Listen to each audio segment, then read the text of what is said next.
Gamers, and welcome to episode 520 of the Super Ultra Podcast Arcade for March 28th, 2026. I'm one of your hosts, Daniel Nicholson, and with me is my co-host, Dominic Stallworth. What's been going on, Dominic?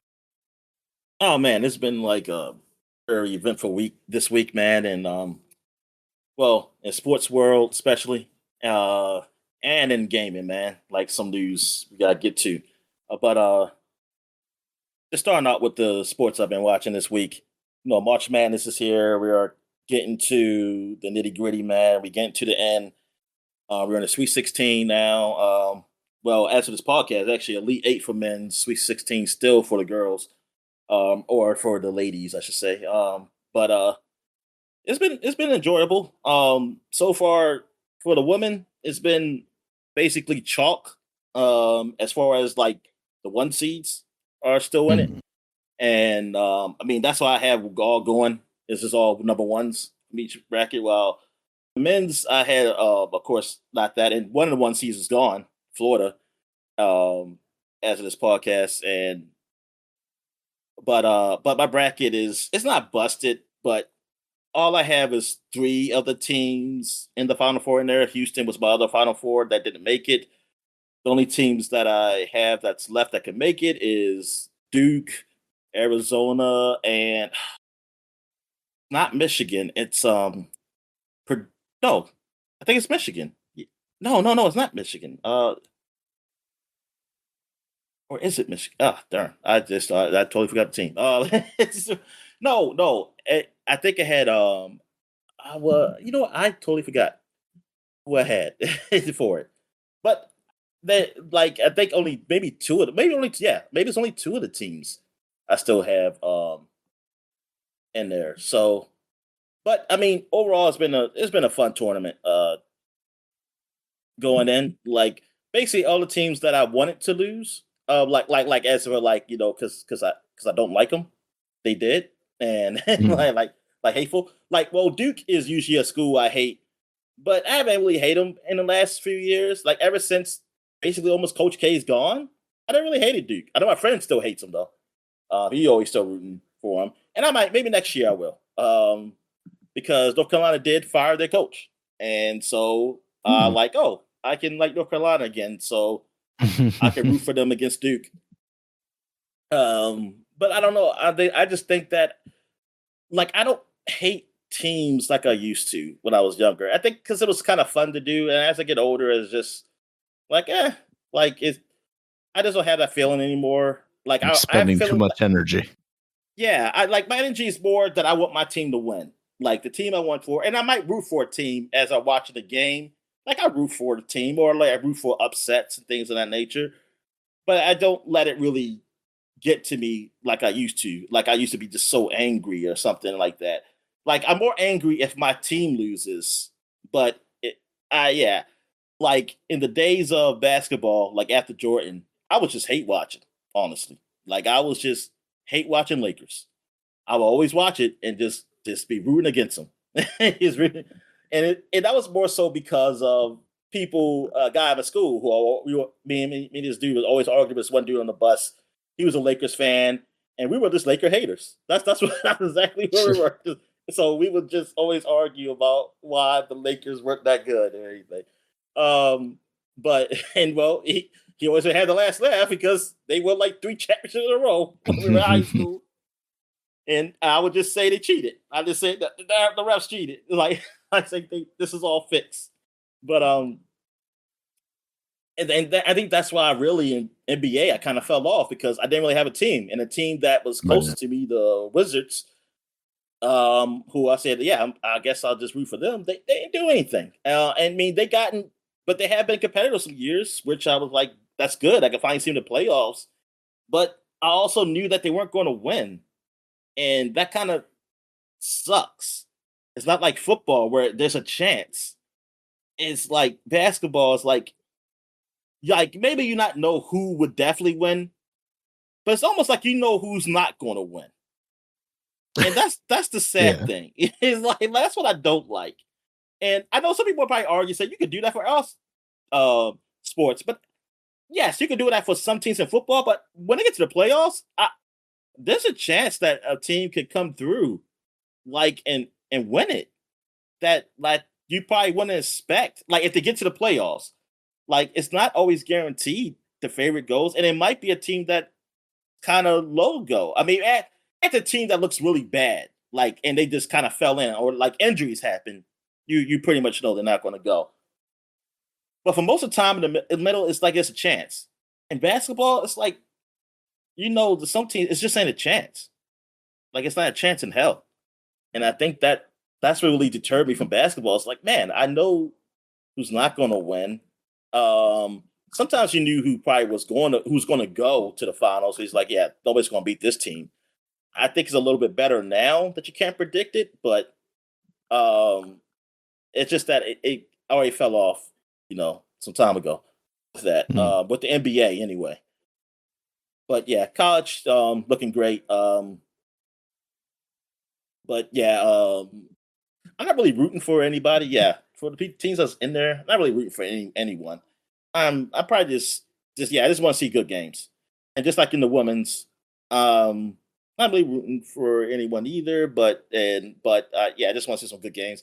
I mean, maybe I kind of rooting against UConn just because UConn has won so much, in my lifetime, and just to see other teams, winning. I don't want them to go back to dominate it again. Did they win last year? Which I was kind of happy because I do like Beckers, Paige, and she won last year.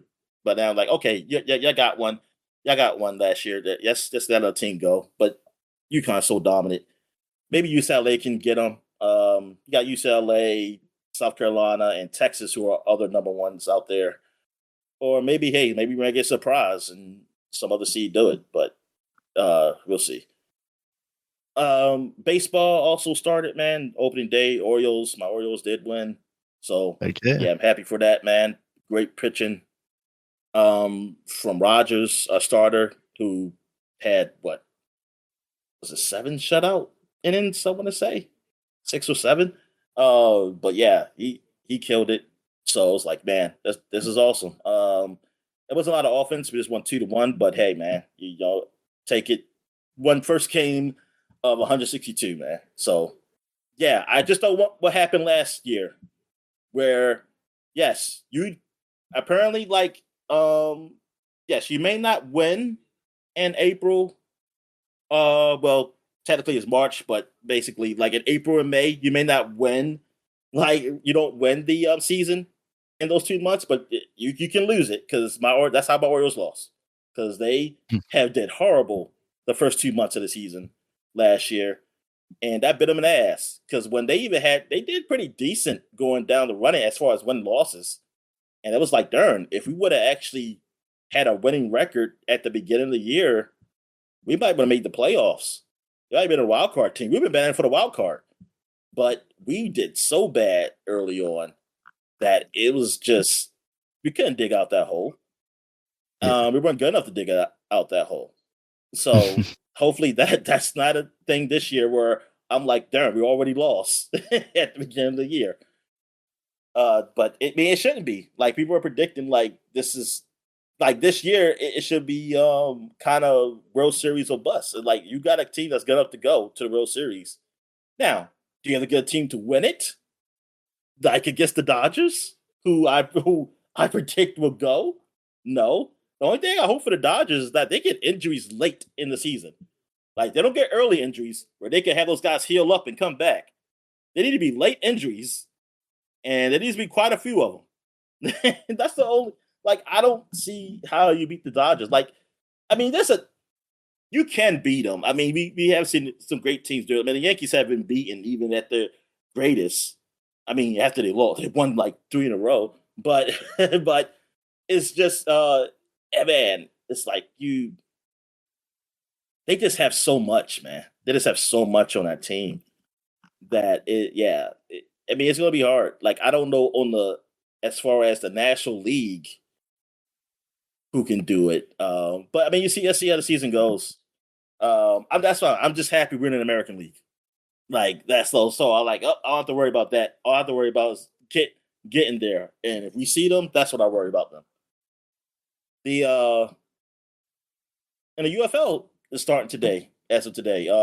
Well, actually, it started Friday. First game, Birmingham won their first game, and the DC Defenders, who won the championship last year, the defending champions, are playing St. Louis right now, and they are up 4-3. And if you're wondering how they got the 4 points, there is a rule, and I haven't seen it yet, though. I haven't looked it up, but it's the distance of where you kick the ball, like a field goal, like a certain distance. You actually is actually 4 points instead of three. And apparently, that's the first time in UFL history they've done it. Now, I don't know if it was like a new rule for this year or it's always been there, and just that nobody has kicked it that far in the UFL. But I don't know.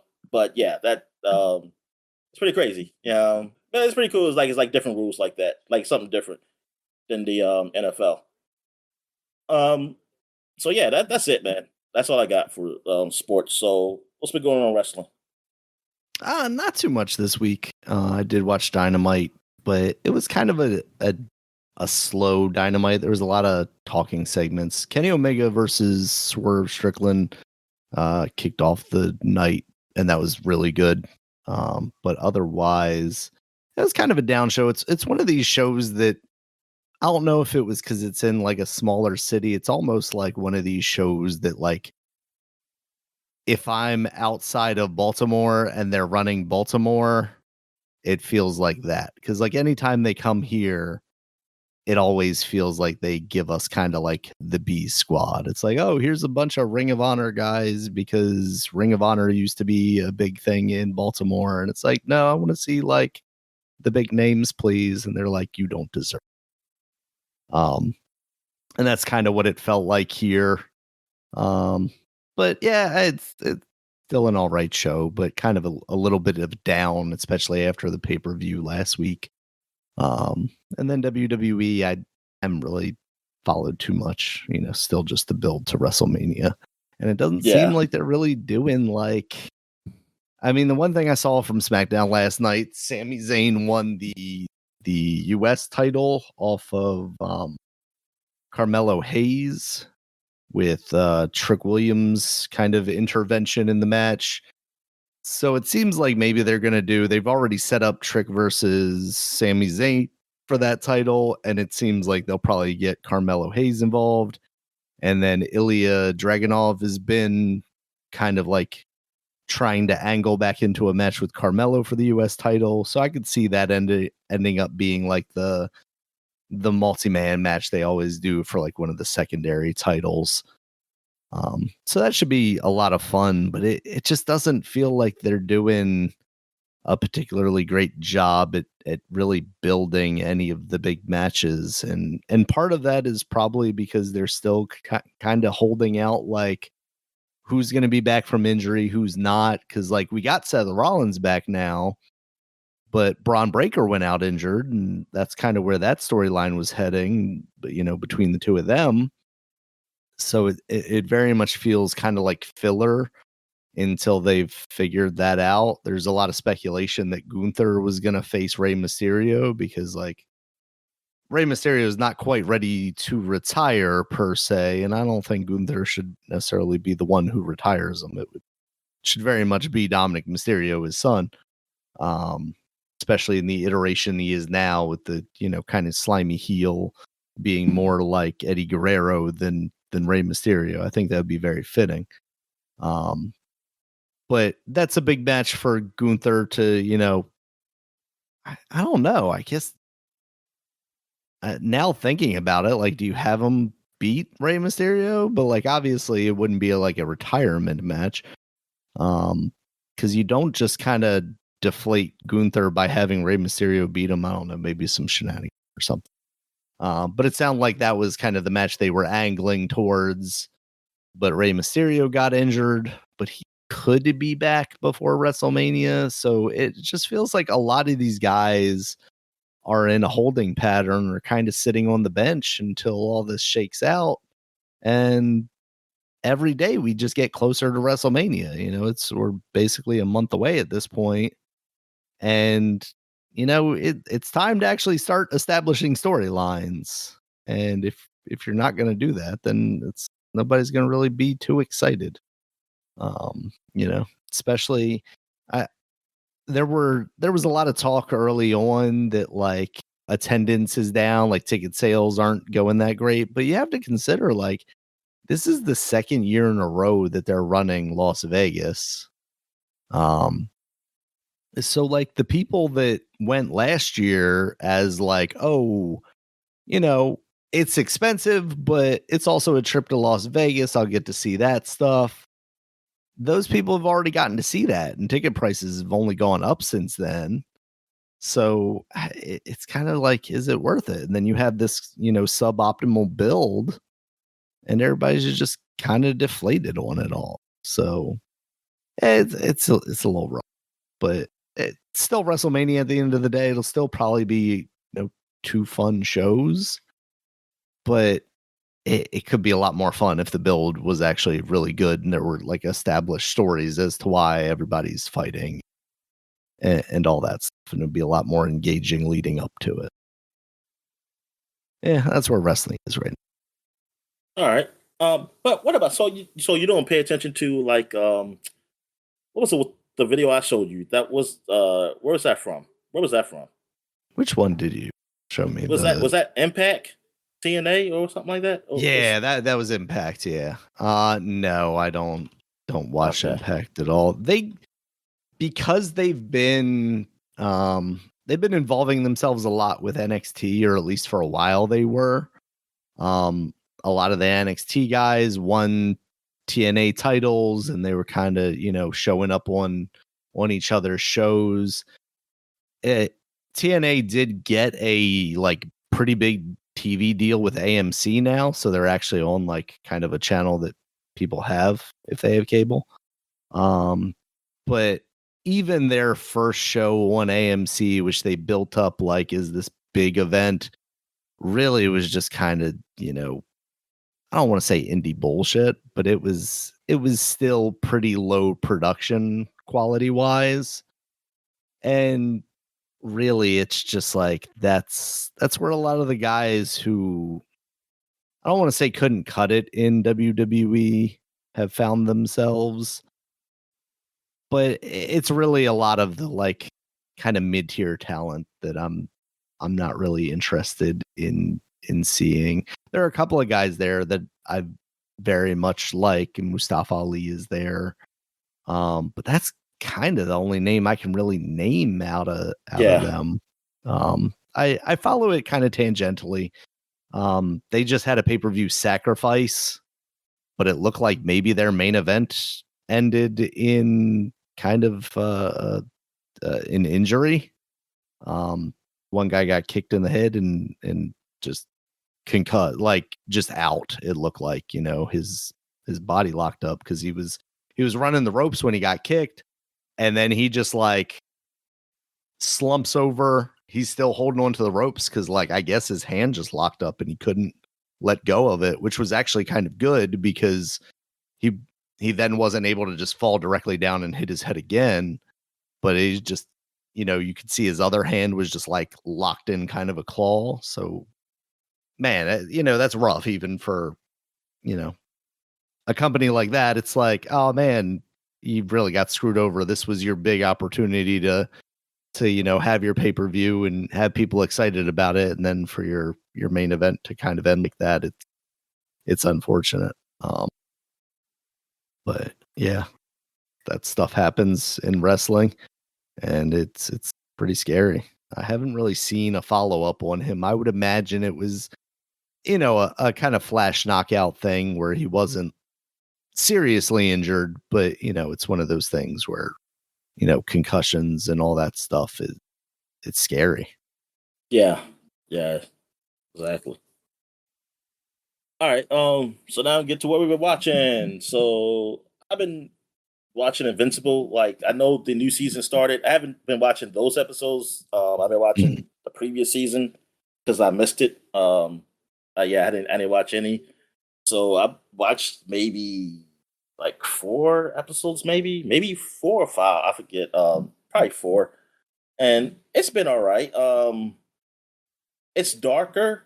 Like, well, I'll say he's darker. The main character. Like he's just like angry right now, and I mean for right reasons, but also not like thinking everything through though. Like he's and also I mean it kind of makes sense too because he is young. I mean even though I was he's gonna in say, college so now, he's but a teenager. he's like Oh, a, he's college now.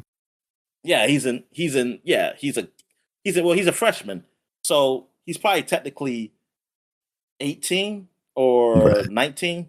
He's 18 or 19, and because I don't know how many because he was in college the previously too. He went to college like the second season he was in. He started college, so I don't. I'm guessing maybe it's just. I don't know if it's like still this year in college or the next year. I'm not sure, but anyway, he yeah, but so I can see that. But he's also trying to be mature for his brother also. So it's like a mixture of that, like because I mean his father's not there, so he has to take care of his brother and help his mom out. Yeah, it's just one of those things. Mhm. But it's also like you understand why he's angry too. He's like, yeah, you have the right to be. You gotta know how to control and also think clearly on Right. things. And yeah, so it's like, yeah, this is him like being young and not having like the not just maturity in like himself, but just also experience of being a hero also. Because it's like things um he's doing like he's trying not to be yeah, hypocrite and something, but he is. And that's the thing. Like some people call out on it, but like him not seeing that, or I think he's realized it, but not really liking it on certain things. I mean, because I mean, that's not really spoiled. I mean, I don't want to spoil too much, but even though that season's old, but I know you haven't seen it, and there's some people probably, or just like me, it's just late and just come back to it. So that's why I don't want to get too much detail on it. But yeah, I mean, overall, I still like the show. I mean, we already talked about the animation being cheap, and it still is. Like, it seems like they just said, "Fuck it, we don't." Amazon just is not putting the budget in this. Like, they for whatever reason. Like, I mean, the thing is that I don't understand is that like I'm not saying you gotta be looks like put the animation to a like super high quality here though. That's the thing. It's like darn, I feel like you could put some more money into it. You got enough. It's like you got enough. Like well, I Yeah, get it. especially when we joke about like how whatchamacallit, the video game looks better than Invincible, you know? Oh yeah, exactly. Oh, talk about that. We were talking, yeah, dispatch. We talk about Dispatch. dispatch. Yeah. Yeah, and hell, maybe that fighting game will look better. Well, I think that definitely. Well, it's definitely gonna have more animation than the game. I mean, it has to anyway, regardless, because it's a fighting game. But it's just that, yeah, man, it's it's so weird. Like you can't say, "There, this is gonna be better, man." But and then like it's not even like I go back to the days of thinking about like cartoons we watched, and like there was some cheap cartoons, man, out there. But then you Oh, had yeah. like, but then you had the Disney ones, like Disney afternoon ones, and like man, those animators, like I mean the animators in the or the people drew it, like they did some work. Like those weren't cheap. Like well, Mhm. if they well, maybe they paid them cheap. I have no idea, but they didn't look cheap. It didn't look The cheap. 90s, So everybody's getting paid cheaply. and yeah, and then you look at freaking like Looney Tunes, man. Good God, like Looney Tunes and Tom and Jerry. It's like the Yeah. animation on those As shows, long as we man, don't was get into, just like, the Hanna-Barbera cartoons, because those were all the yeah. ones that Well, were that's cheaper. obvious. I mean, I was going to mention that because it's like, yeah, we all know that Hanna Barbera We they were all cheap with it. know who was doing the cheap cartoon. Yeah. But like the animation in those cartoons, yo, were good, and like you take it for granted. Like you take it for granted because like I don't even like as a kid or even when I was a little older to know about the stuff, I didn't really. I said, yeah, it looks good. It's like so what? It's like it's old. But then when I look at these how these cartoons are, and like when I like pay attention to like the background or like even when it just a couple characters on the screen, I'm like, wow, it's like yeah, those guys were really working. Like like in those days. Like I don't it's like is it that hey I mean, I know it's the combination of saving money, but also it where they the part where they being like working like slaves too. I don't know. It's probably a combination of both, but now I'm thinking like, dude, you can pay these guys, and they don't have to do a lot of. It's not a lot of stuff by hand anymore. So why can't you do better animation? Like you don't like yeah, you don't have to like do stuff by hand or anything like back in the day. So Yeah, you would think it would just it be so much easier to do yeah, and and it's quote like unquote man, that cheaper. yeah, I say yeah, that's not cool, man. It's like yeah, you say whatever. I said, but but yeah, the show's all right. Like I don't like love it or anything. But it's okay. It's more than okay. But it's not like I put it on I think like it's a friend who I talked to about it. Like he really loves it, and Mhm. like I think I felt like I could have loved it more. Like the first season, I think I was really into it a bit, but I think I waned, and it's not because of animation or anything. I don't know. It's just that it doesn't feel that tier for me though. It doesn't feel like that other tier out there, and really it's more that it's nothing really to compare it to. I should say it's just that I think a lot of I think TV is just a little downhill for me, like overall as Yeah. far as quality. Like so this is good. It's better than a lot of things is out there, but it's not a lot of things out there that's really good. So yeah, it's nothing really to compare it to currently, which kind of sucks. Really overall. So okay, so I guess we can talk about Daredevil, first Yeah. episode, because I watched it also. So Nice. how'd you like it? I liked it a lot. It feels like it's just kind of setting stuff up though for the second season. You know, obviously there's some good action scenes in there.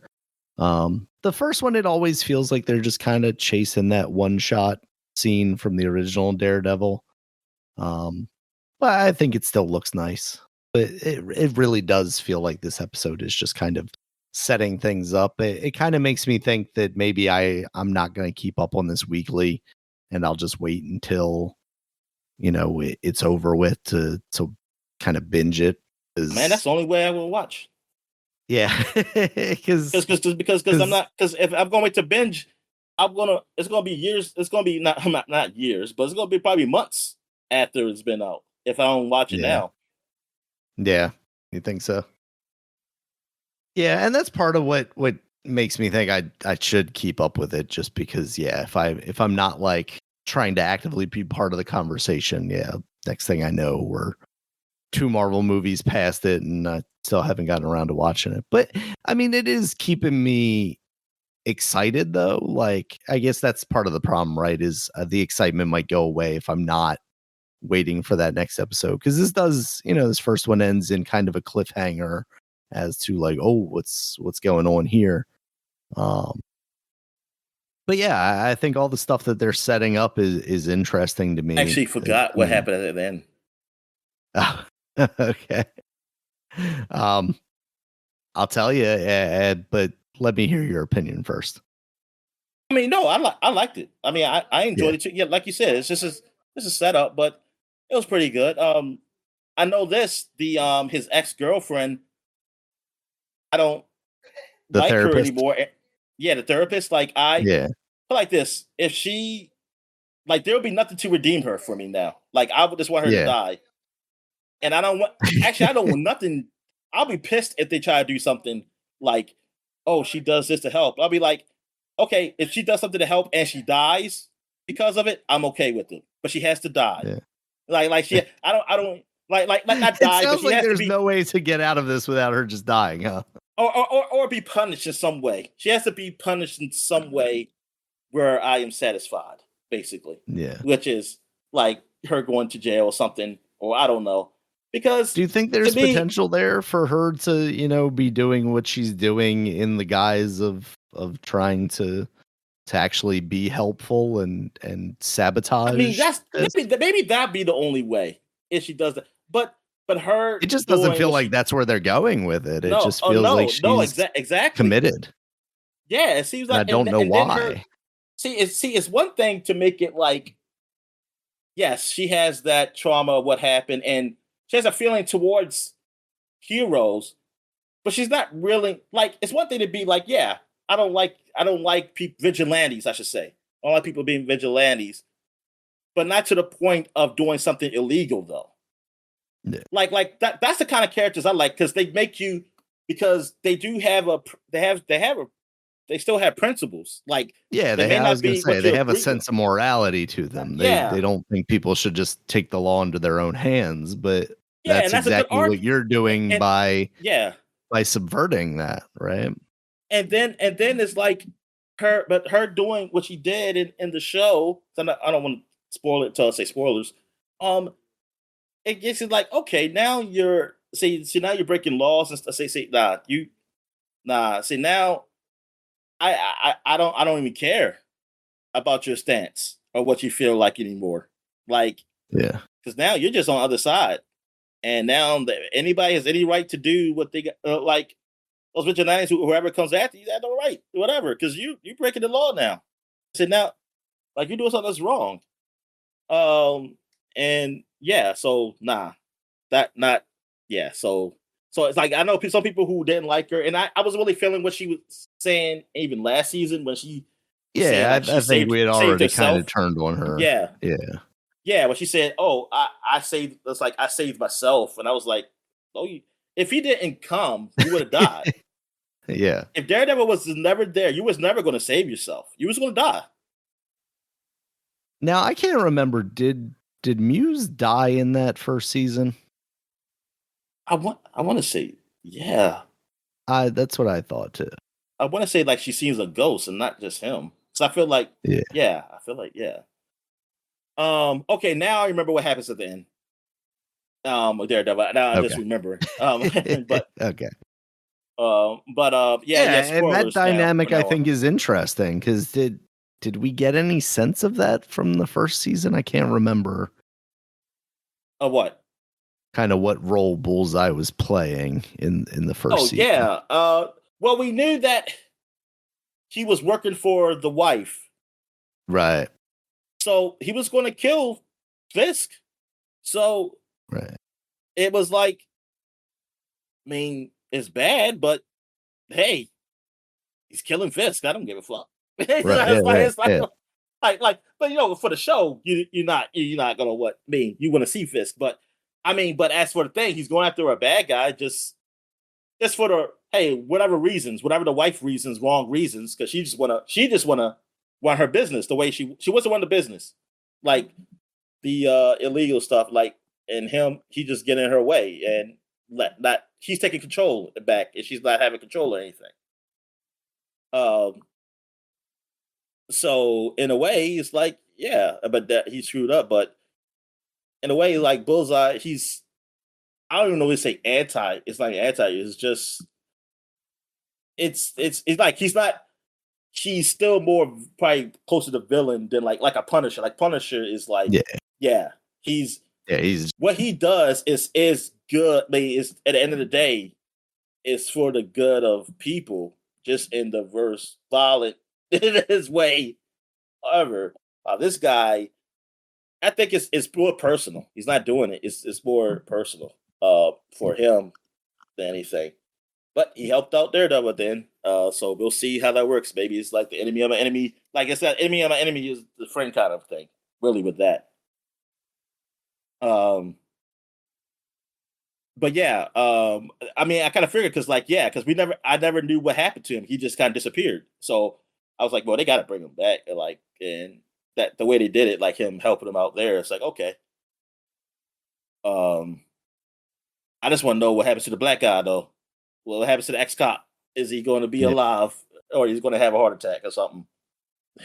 Yeah. I was a little surprised that he made it through this episode with the way Yeah, things yeah. I were thought he was going going to die there. right there. Like I thought he was going to die right there, man. So I'm Yeah. like, he might just be in the hospital after this. But But I think that's interesting, right? Because well, now I don't remember. Does he know that Daredevil is Matt Murdock before this?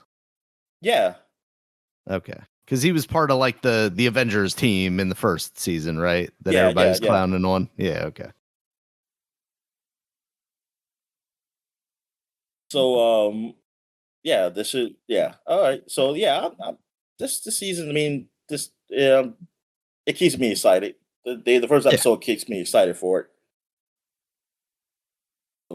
I definitely want to see where it goes with the journalists Mhm. and Tony Soprano's son. Yeah.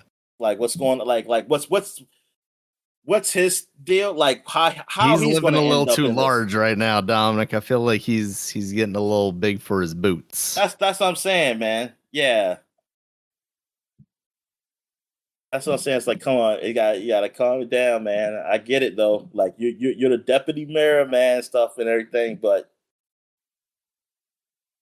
yeah, I was like, dude, you definitely will be the first to fall because he will put Yeah. you under the bus if he got to save himself. Absolutely. And I like Matthew Lillard's character, the CIA guy that's coming in. He seems interesting.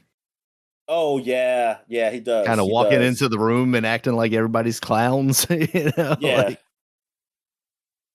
he's very much not taking those people seriously. Oh no, and it's really because he's in that. Yeah, he's this is business for him, man, too. Like, Yeah.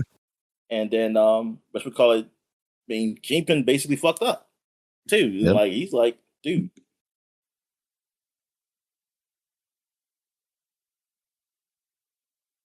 Okay, so because I like that. I like he was being very like we was talking about.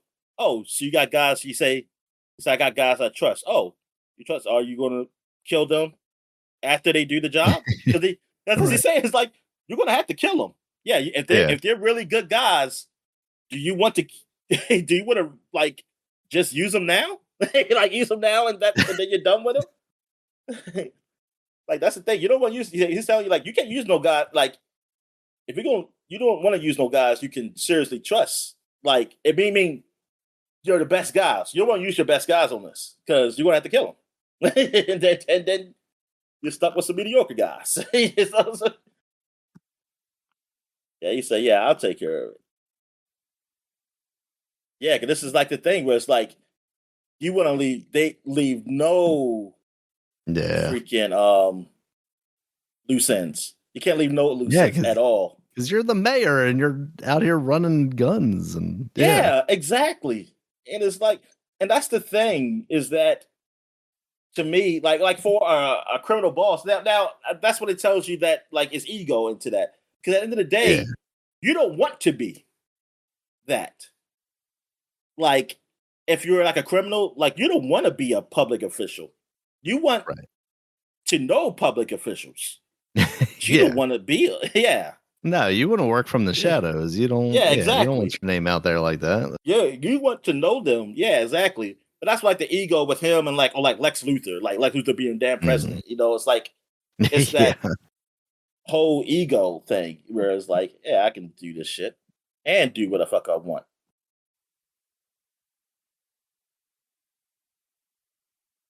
All right. So let's get into video game. So who starting? Me or you? I can start just because All I've right. been playing more Pokepia or yeah. So I don't know. I feel like it changes every time I say it and I hear it. More of that. Just continuing to build out. Now I'm starting to get into the electrical stuff. You I'm say poca, trying to that's po- last week you say po, Pocopia. And I'm Pocopia. trying to There think, it is. Yeah, yeah. Pocopia. So that's how you say it then? Okay, because you say Pocopia, which is what I I was saying at first. yeah. Because I never really listened to it. I think officially it's been said both ways now, which I think is why I can never like lock it into my mind. Wow. Um Pocopia, yeah, that's usually how it. Where's Yeah, that accent at? They have the accent up there. Wherever they got it at. Pocopia. Um, yeah, I saw a video of someone like sucking up the water and then basically moving an entire body of water, and that's very much where I would like to get to. So I saw that someone's doing that in like this Oh, this you can do that. Okay. What beachy Pokemon can area. suck up water? Oh, okay. I forget which one they said teaches you it. Oh, wait a minute. What the But hell you just say? I thought you just said the Pokemon. no, I didn't What'd you say. say? I don't know what I said. What did I say? Before no, you oh, okay. I have to listen back. It sounded like you said a name or you said a name or something, and then Did I? yeah. I mean, maybe you were saying maybe you were just continuing talking. It sounded like you were Yeah. saying yeah. Oh, but go ahead. No, but I'm trying to get kind of down that storyline branch to get that power. Um, so I'm now like got my tendrils into like 4 different zones, and I'm trying to progress the story in each of those to get the powers out of each of one, basically. But now I'm starting to get into electricity. And I've seen some videos online of like music stuff. This game is so much deeper than than I could have imagined. Like I thought this was going to be basically like low rent Nintendo, Minecraft, but nowhere near like the complexity that Minecraft has reached. But I really think this might actually be kind of on that level. Obviously, base Minecraft without like mods and stuff like that, because you're not going to get that in a Nintendo game on the Switch. But man, the level of complexity that they are getting into and the designs that I've seen some people come out of with this is really just incredible. So still just kind of working my way through it when I can make the time to play some more of it. All right, yeah. I played a little of it. Like I'm just the Mhm. very beginning stages of it when you're getting the Pokemon, the the first starter Pokemon Yeah, the coming up. starters. Yeah. Yeah, and asking you to build a home for them, basically, and things of that nature. Yeah, yeah. I Did you mean, tell them no? You're animals. You live in the wild. yeah. They, yeah. I mean, the game seems really nice, and now I see why you mentioned more Minecraft and Mhm. Stardew with it. And yeah, and that's I think this is what I probably would have been or into Minecraft initially when they first released. I don't know what they have done in updates, but Yeah, like something more story driven in the way it could exactly. teach me how to do things, not just tell me. Because like if you just tell me like instruction way, that is so boring. And, Yeah, it's too much of a like playground. Like yeah, it basically expects you to find your own fun, whereas this guides you a lot more. and I'm like, dude, I'm not.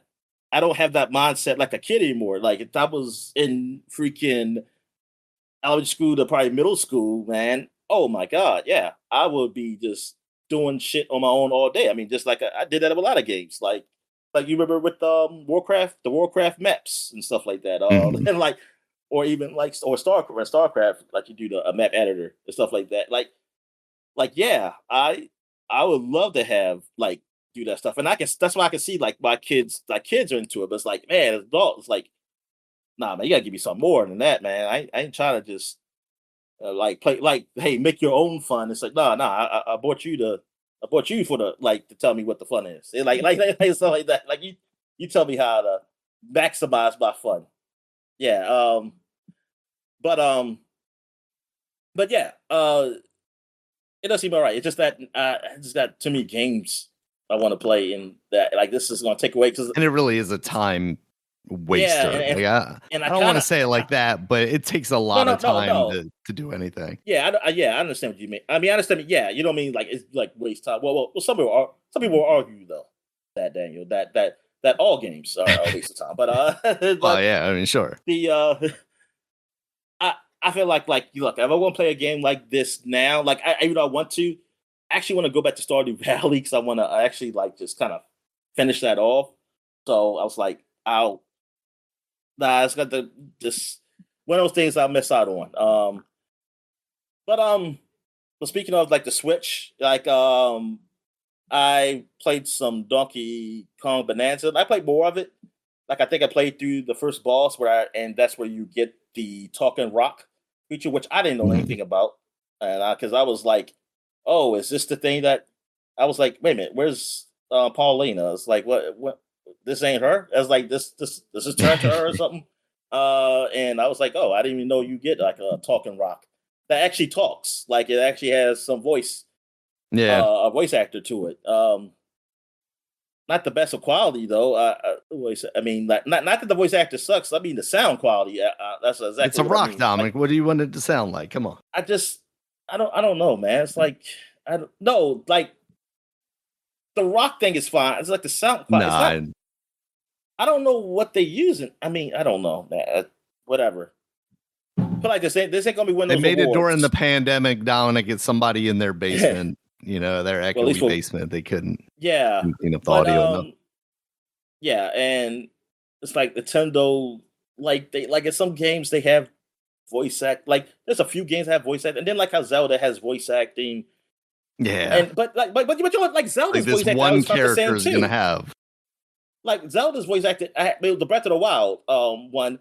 I was always mad at that too. It's like why does it sound like when they talk and stuff? Why does it sound like how sound quality in other games that has voice acting? Why does it sound like it's Yeah. done differently or like whatever? I mean, I don't know what you say, like, because I don't know what terms we use, but it's like all I know is that it don't sound as good as any other game that has voice acting. Like New Showcase has voice acting. Why does it Yeah. sound This is in like Horizon Zero Dawn. how was this recorded? Yeah, how was this recorded or whatever? Like what the hell? Um, but anyway, no, I have fun with it. Yeah, like I mean, the game is real fun, and yeah, I do see like when like how the camera kind of like when you go under and the camera kind of goes and clips and stuff like that. Like I do see that a lot, like a lot of clipping stuff. But other than that, I mean, the game's fun. Like it's fun. So yeah, I've been playing some of that, and I'm trying to kind of force myself to because I was like, I'm gonna play like an actual one of the new Switch 2 games and Nintendo games, and this is the one that I have on my Game of the Year list. So let me go ahead and try to like play a lot of this game. Um, I really I need to just hook up my Switch to a monitor or something because so I can start recording this stuff. Um, I do have one of my even though I bought one, but I do have my HD. Well, I forgot what the hell it's called. What is it called? The Elgato thing to record, so I can hook that up again. Oh, but like yeah, also on the Switch, since they got the new boost mode that where it boosts the quality to look like what the quality will be on a TV, as if you have it docked. I tried that out, and yes, it does make the quality of games better. Like the games that didn't look that great on the Switch 2 look kind of blurry because of its uh they don't upscale it or anything. Yeah. This it looks better. Like the Hyrule Warriors, the Calamity, Hyrule Warriors Calamity, that looks a whole lot better than what it used to. Like I did not like the look of the game. Like it ran well, but it just didn't look good because it looked blurry, looked too blurry on that screen. Now it runs very well, and it looks clear. Now in the boost mode, you can't. It really does emulate like it's on TV, so it does have touchscreen. So like when you touch the screen, it says, "Oh, touchscreen don't work on boost mode." And this gets now. I'm just thinking like, why Nintendo? You can just do regular boost mode. Like, is it really that difficult to Yeah. just have that implemented in there? But anyway, yeah. And like I also tried the Pokemon game, like the Pokemon game that you had, because that looked horrible. Was that When I Sword had and tried Shield, right? before, yeah, sure. And man, that game looks good now. Like it looks, I mean, it looks a lot better than it did, and it's like, wow, this looks pretty good up here. It's like, and it runs. I said I might actually play this fucking game. And it's like because now I'm thinking like, yeah, I might try this out now. Um, so yeah, I was like, yeah, this is good. This is what I was expecting. When I was got to play these older games, like I was playing, yeah, Diablo, because I've been playing Diablo up there, and yeah, Diablo didn't definitely. I mean, it looked better, but it wasn't great on the Switch 2. But it was good enough that that's why I was playing a whole lot of it. But I definitely see the Mhm. difference now on it. Like I can definitely see things a whole lot clearer than I before. So this is somewhat of a game changer for me personally. Yeah, I mean, this is what it should have been. I mean, this is what I thought it was going to be when with the Switch Yeah. 2 with these older games. And now that's good that they actually have that mode in there. Hold on, let me get to my page here if I can remember what the hell I played. Oh yeah, Ghost of Tsushima. I did finally finish the base game of that, and it overall great game, man. A whole lot better than I thought it was. I mean, I always thought it was gonna be a good game, but honestly, I thought it was gonna be like a decent game, but also maybe not totally forgettable, but something like I just think in passing, like oh, it's all right. Like Mhm. I didn't. I mean, I'm gonna be honest. Yeah, I thought it was gonna be like how I like Horizon Zero Dawn. Like I thought it was gonna be like that. Right. Like I like Horizon Zero Dawn, but as time goes on, it's not um up there for me like it was initially. I thought Ghost of Tsushima was going to be like that. Like it's going to be a good game, decent. Like I enjoyed it, but it's not something I'm going to be like really talking about years later or anything. But nah, man, it's a lot better. Like the story, the graphics of it, the look of it, it's good, man. Like the whole atmosphere is really good, man. Like they did a really good job with this game, honestly. And well, I mean, for me, they did a good job. Now, if somebody who's a historian in Japanese culture comes and said, "Oh, this is not good" or something, then I apologize. But for my ignorant American eyes, because I did not, we didn't stay much on Japanese history in our history classes. Um, Didn't. this is pretty good. This is damn good. Um, the most I know of Japanese culture, man, is Ninja Turtles 3. Uh when they went back in the past Oh, and yes, the they went documentary. to Japan. Yes. All right, I was just joking. I know a little bit more than that. They what else have I played? Oh, Like a Dragon. And it's on Game Pass now, and I just play the Game Pass version, even though I have the Steam version. But Steam version, I think, is still just a regular version. I don't think I got the no upgrade version or anything. So I didn't get no extra costumes or anything. But so I paid it. I just played the Game Pass version because I was like, I might as well get achievements or whatever. I had to pop up, which and get those points that you get in Game Pass, so we Yeah. can use to buy future games. Also, the yeah, I'm a little upset now that I bought it on Steam. Now that it's finally come here, which it's always funny. I always thought this was a Game Pass game initially when they kept showing it, and I was like, oh no, it's not. And then I went ahead and buy, and then now it's on your Game Pass. When I just months after I bought the damn game. Oh man, I'm angry, so angry. All right, but I played past the point where I played it on Steam. Um, man, like he gets down on his luck again. I mean, a little spoiler alert, but whatever. Like everything's all going good, but then things start going real bad, man. And like it's kind of do time jump. And like he like basically lost his job because of someone exposing him on the internet, like some influencer, No. and like they and then and like his friends who knows him who got jobs because of him because he works at like basically some workforce place where it helps people get jobs. They all lost their Mhm. jobs, and all the people he helped in the yakuza because the yakuza's been taken down. They were coming to him to get help jobs, but they lied. The influencer, well, so whoever told the influencer or the influencer, we don't know who put the lie out there. They said that he was giving people jobs to do crimes and stuff. So his company fired him. All of the people he helped hire got fired, connected to him.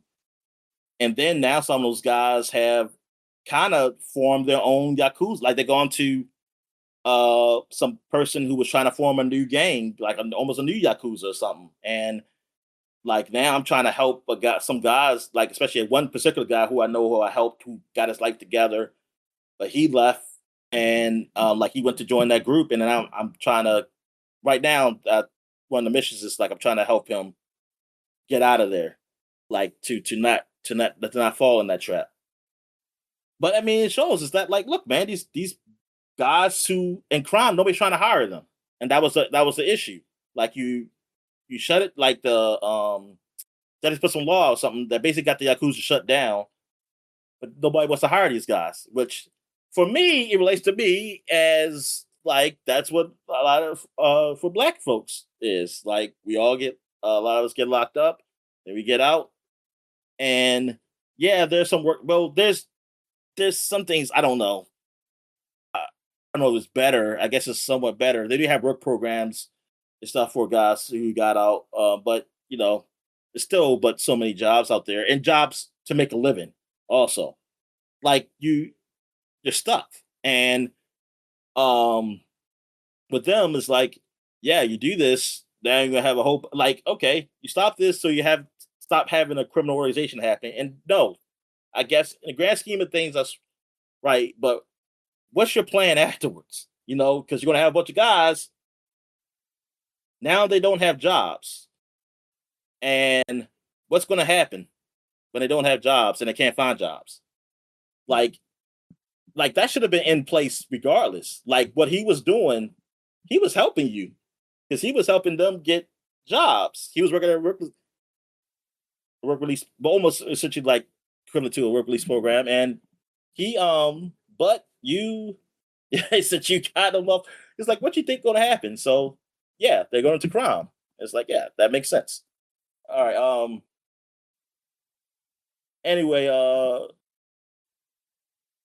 Yeah, but that's yeah the game. Yeah, I'm really just starting out, and man, not a whole lot of gameplay because I recorded it, and I noticed that man, this is all me just watching the videos. Like I haven't got to a point where I could just really go around the city like everywhere. Because a lot of times when I go around the city, and they cut places off because they're trying to stay with the story right now, and so I haven't got to do. I can't really do a whole lot of like extra stuff right now, or any really.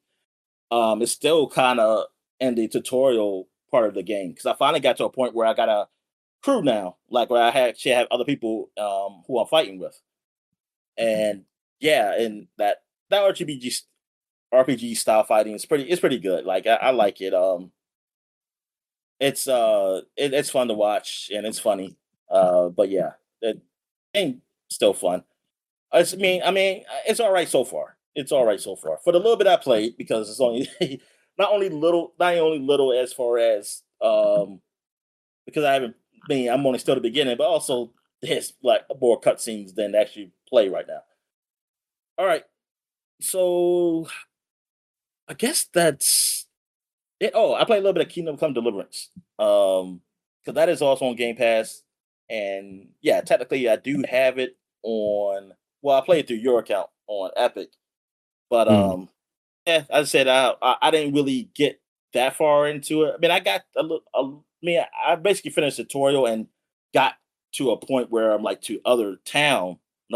But I said I could start over again because I haven't played it in a while now, and I don't remember everything. And might as well get, like I said, those Game Pass points. And so I'm still in the first beginning stages of it, just trying it out, just to um get my feet wet first because I'm really in the mood for like an RPG. Like that's what I'm feeling. Like I just and for something Final to Fantasy play. Yeah, I mean, I was thinking about that, but then I was, but 6. that I'm also playing the what's it called? The Legend of Heroes. Right. They through Daybreak. I forget what the game's called. Through Daybreak 2. Like I did play a little bit of that too. So I was like, yeah, that's my Japanese game I'm playing. And like as far as JRPG. So I'm playing through that. Uh and yeah, that game and playing that because I ain't played that in a bit. I forgot about the time travel thing they got here now, where it has different lines. And yeah, there's one point where it's actually is I don't know. So far, it's not like you really choosing to go to a certain timeline. It's like it chooses basically for you. Like it shows a graph or something, but there's only one place you can go. So like I got to a point where I died, and then it did a time travel thing. So you pick the point where it lets you pick like before you make the choice to go into the dungeon. So then this time you call backup. You got another friend to come with you. You still died. So now they brought me back, and now we're trying to figure out what can we do to get past this point. And that's where I'm at in the game now. But I don't know if it's like, but it's not like a thing where you actually choose yourself what to do. See, that's the thing. Like, it would be better if it's like, hey, choose what you want to do and go. And but no, they do it. They already made the choice for you. Like, you're already doing what the game is. Like, well, like a linear JRPG does. Like, it's not really choices in JRPG. Like, let's go through the story. So you go through the story, and then they just bring you back. They just tell you to go back. So it's not. So it's not really changing. I mean, it's not really something that's really different per se. Like, because it's it's still linear, because it's like, hey, I only can make one choice here. You're not letting me get to that point to make a choice. Like, that will be better, I feel like you let me say, hey, like, you make a plan, say, hey, how do you want to approach this? And then you can see, like, oh, that plan's not going to, then we play through it, that plan don't work. Like, oh, and that stops that, that storyline. So you have to go back. But doing this way is just like, yeah, it's still linear. It's like, it's not really not different. I mean, the only different, I mean, you're just adding that, hey, this device you got lets you go back to a certain point. That's it. And I mean, part of the story, yeah, that's fine. But it's just like, you don't have to make that. I feel like now, why did you even make that whole timeline map? If it's not something I can really have any control over. So, I'm like, whatever. Um. So yeah, I think that's it. That's it. That's all I've really played. So I guess we'll take a quick break when we get back. Get to the flashback segment. And we're back. So now we're flashback into 2016. We're going to finish off the month of the flashback segment of March, going all the way to the 31st, 23rd to the 31st. So starting in 2016, the first game we got up is Dead or Alive Extreme 3 up here. This was the Dead or Alive, basically, the third sequel to the volleyball game, but they just said, you know what? Nobody's playing the volleyball. They're here for the girls. So this is called They Extreme. removed all the pretense of the volleyballness of it. Yeah. Like, there's not even a volleyball on this cover here I'm looking at. It's just young girls in bikinis, and I'm saying girls because this girl, she looks like a young girl. She doesn't look like. Yeah, this is the one when they used that one woman. character that looked very childish the entire. I think she's like a robot or some nonsense. They had some anime excuse about it, but yeah, this is a robot. Yeah, I want to say that's what it was. I want to say they said she was like a robot or something, but I don't know. Wouldn't get into all that weird like stuff. Okay, yeah, it's a robot. This is not weird at all. You will not be judged for playing this game. Yes, she. Though I'll judge you. Judging you completely. I'm lying, and you should be. It's not illegal, but as I said, you should be judged. But I was joking. Whatever. Hey, it's just like a Mario Party. It's got some fun party games you can play with people, right? I guess. Like, what can you do? Exactly what you do. You get your family together and you have a nice little time with. It's only on PS4. Stream.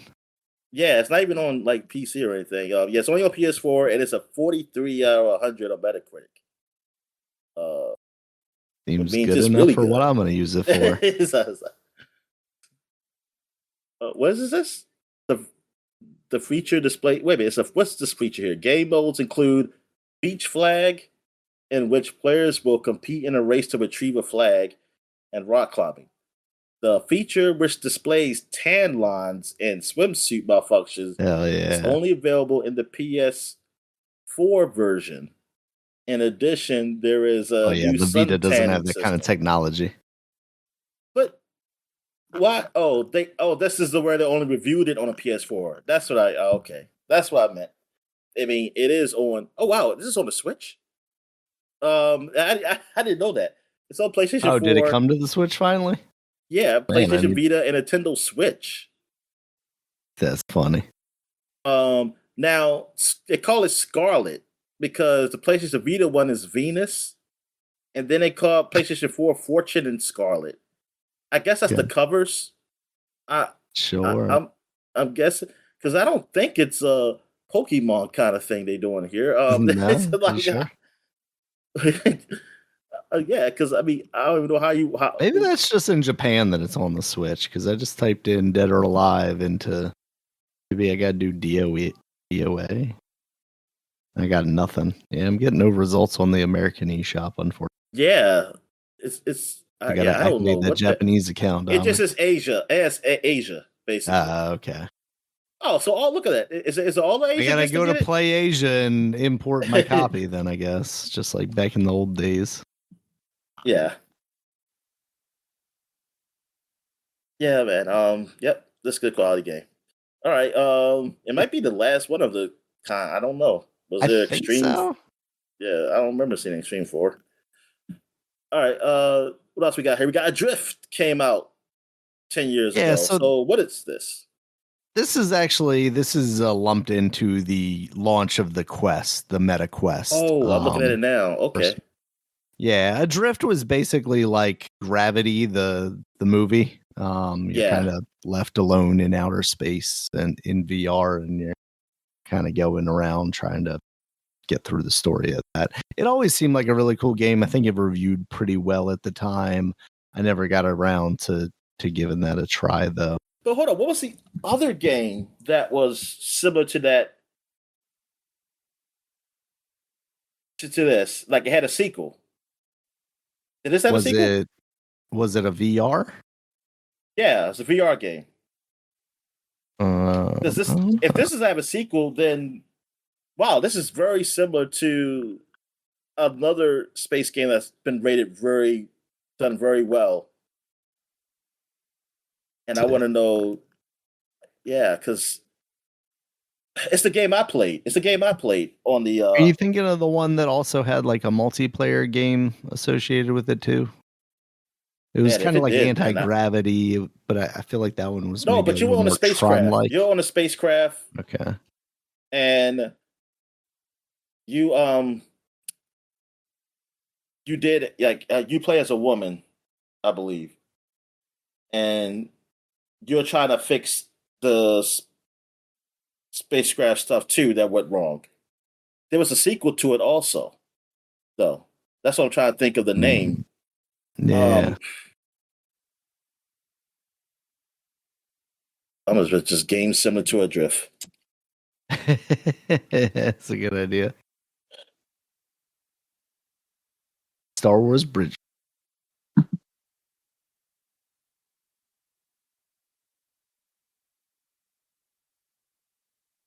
With it having a sequel.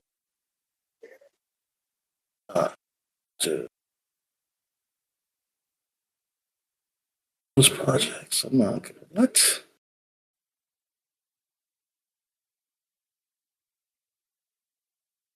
Hold on. It's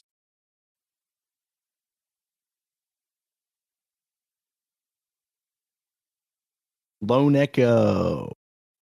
yeah. Right? Maybe Yeah. yes, that's what it was. I think Because I had a that's the part one I two, was right? thinking of. Yeah. You said that's That the was the one you one I were was thinking thinking of. of. With the multiplayer thing.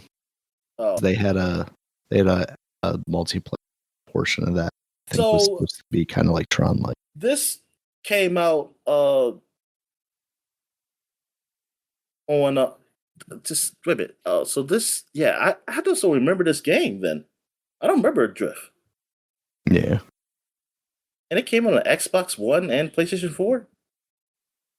Might be because it just came out kind of early for the VR stuff. That maybe So there was the time. VR with this game. Yeah, it came out. Okay. Yeah. But I'm wondering if by the time you got one, it there were better things.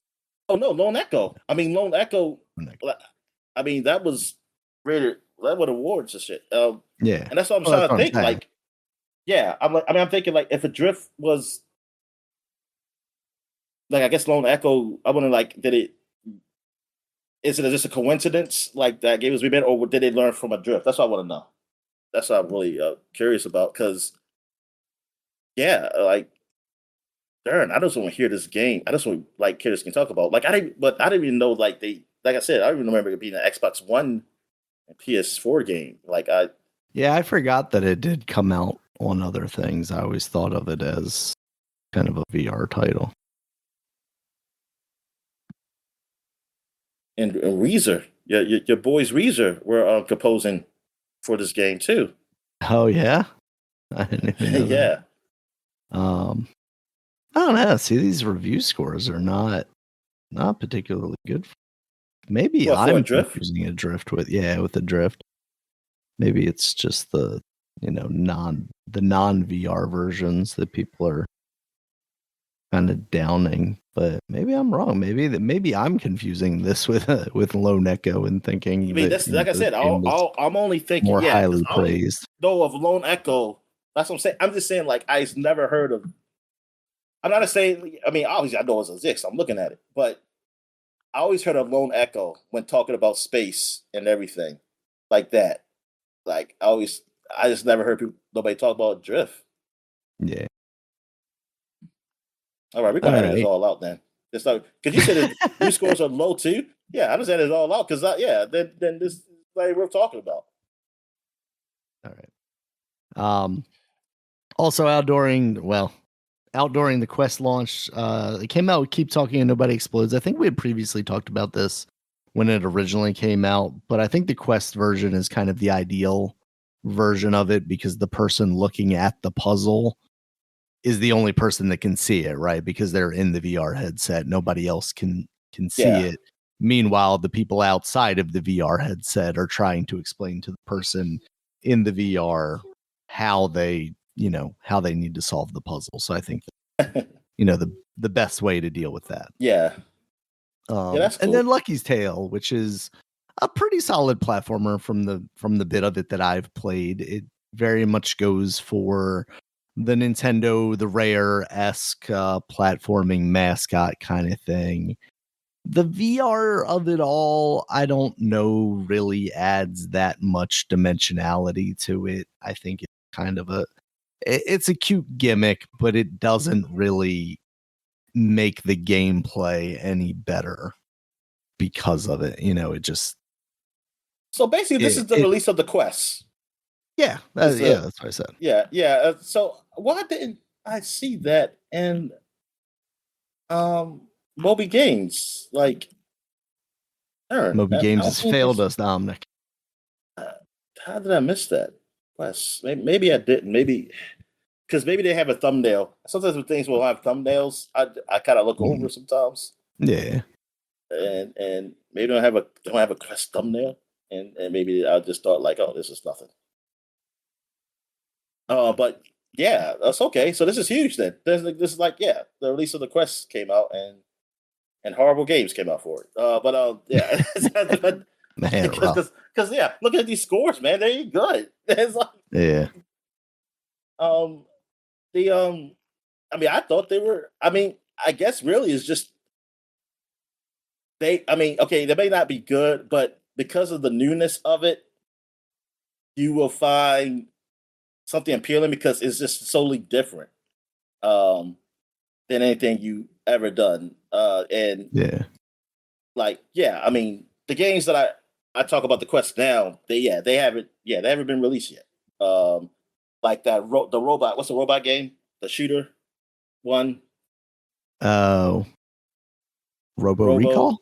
Yeah, Robo Recall. Yeah, that hasn't been like because I remember like seeing like video like I mean like trailers and stuff for it, but it hasn't even been released yet. Yeah, yeah. Because I was trying to think what was like the toy. Sorry, I don't like. They're calling it the Quest, but this is the original Rift.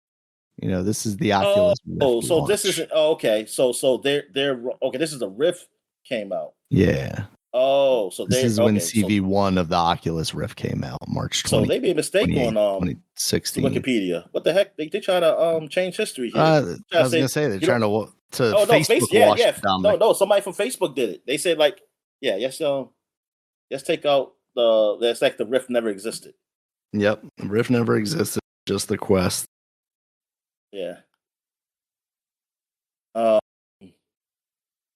oh yes, the Oculus Rift. Yeah. Oh darn! Wow, that is so.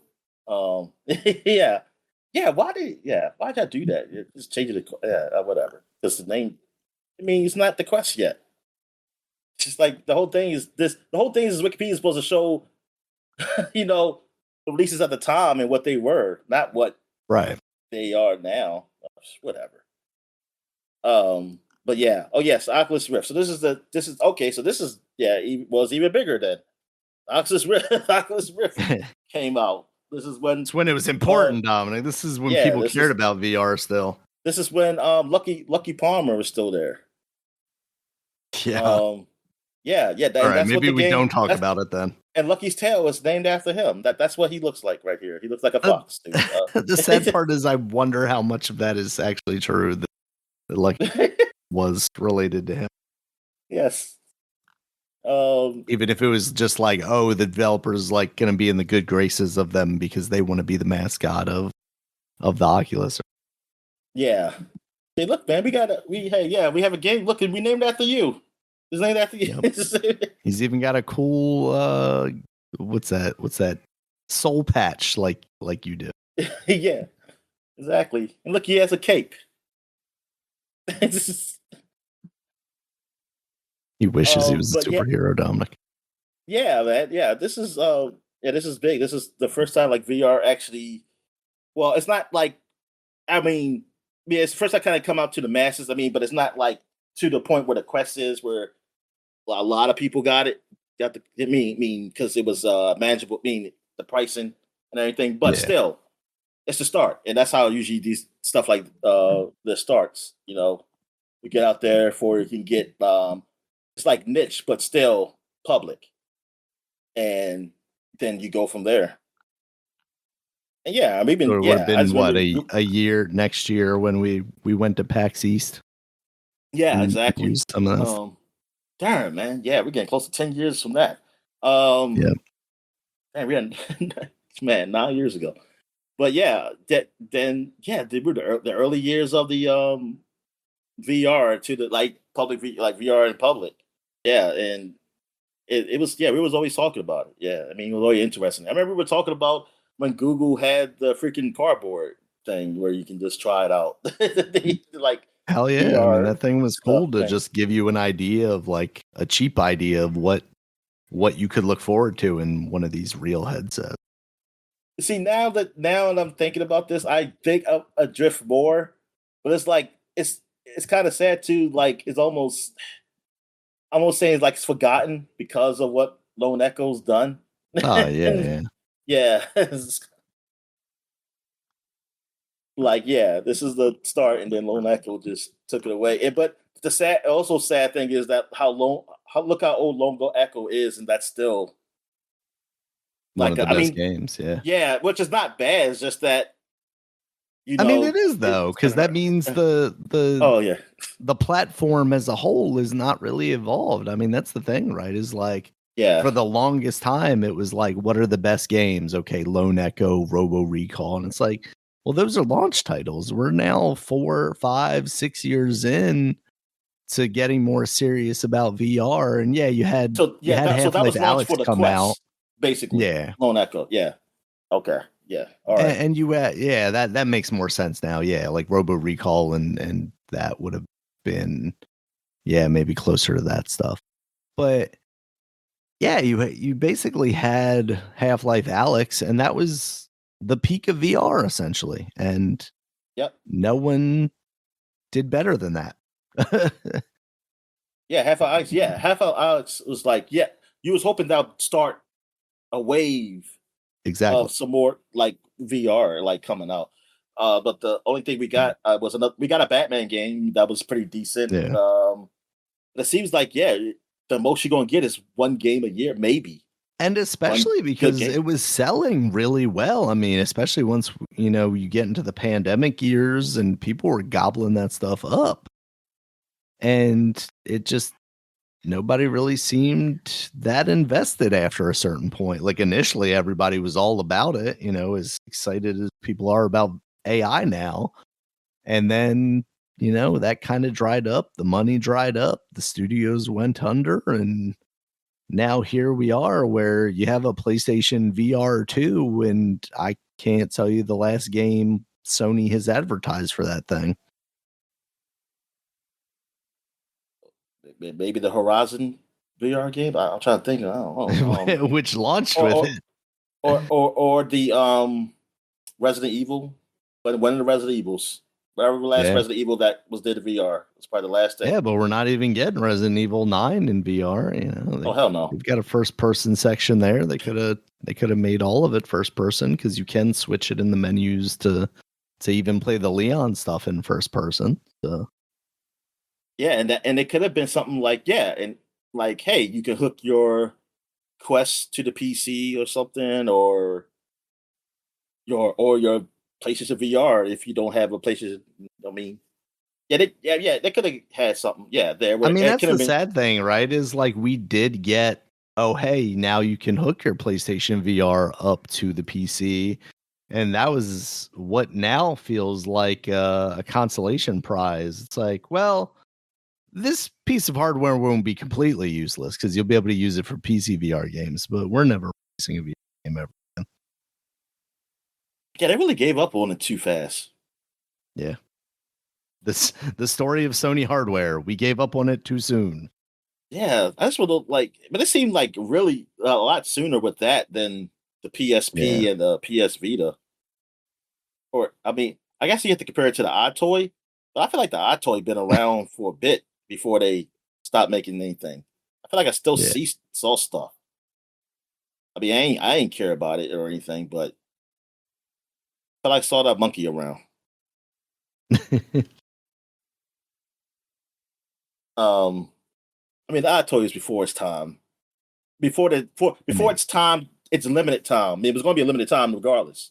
So it was going to last, but it it came in a window that just wasn't there. I don't know. I mean, it seemed like something cool, but I mean, I mean, not for me, but I could see it appeal to certain like people, but it's just wasn't it. I don't think they had I think that what it was with our toys, like they didn't have that type of game. Like they had a Nintendo it really. Like that monkey wasn't doing it. That monkey was not that appealing to get me to get an toy.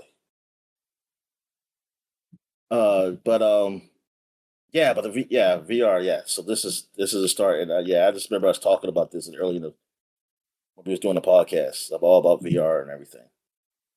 And I we talk about like, hey, this young. You were talking about Palmer and stuff and everything, and how, oh man, he was a young kid doing that. So I says, oh man, that's cool. And Yeah.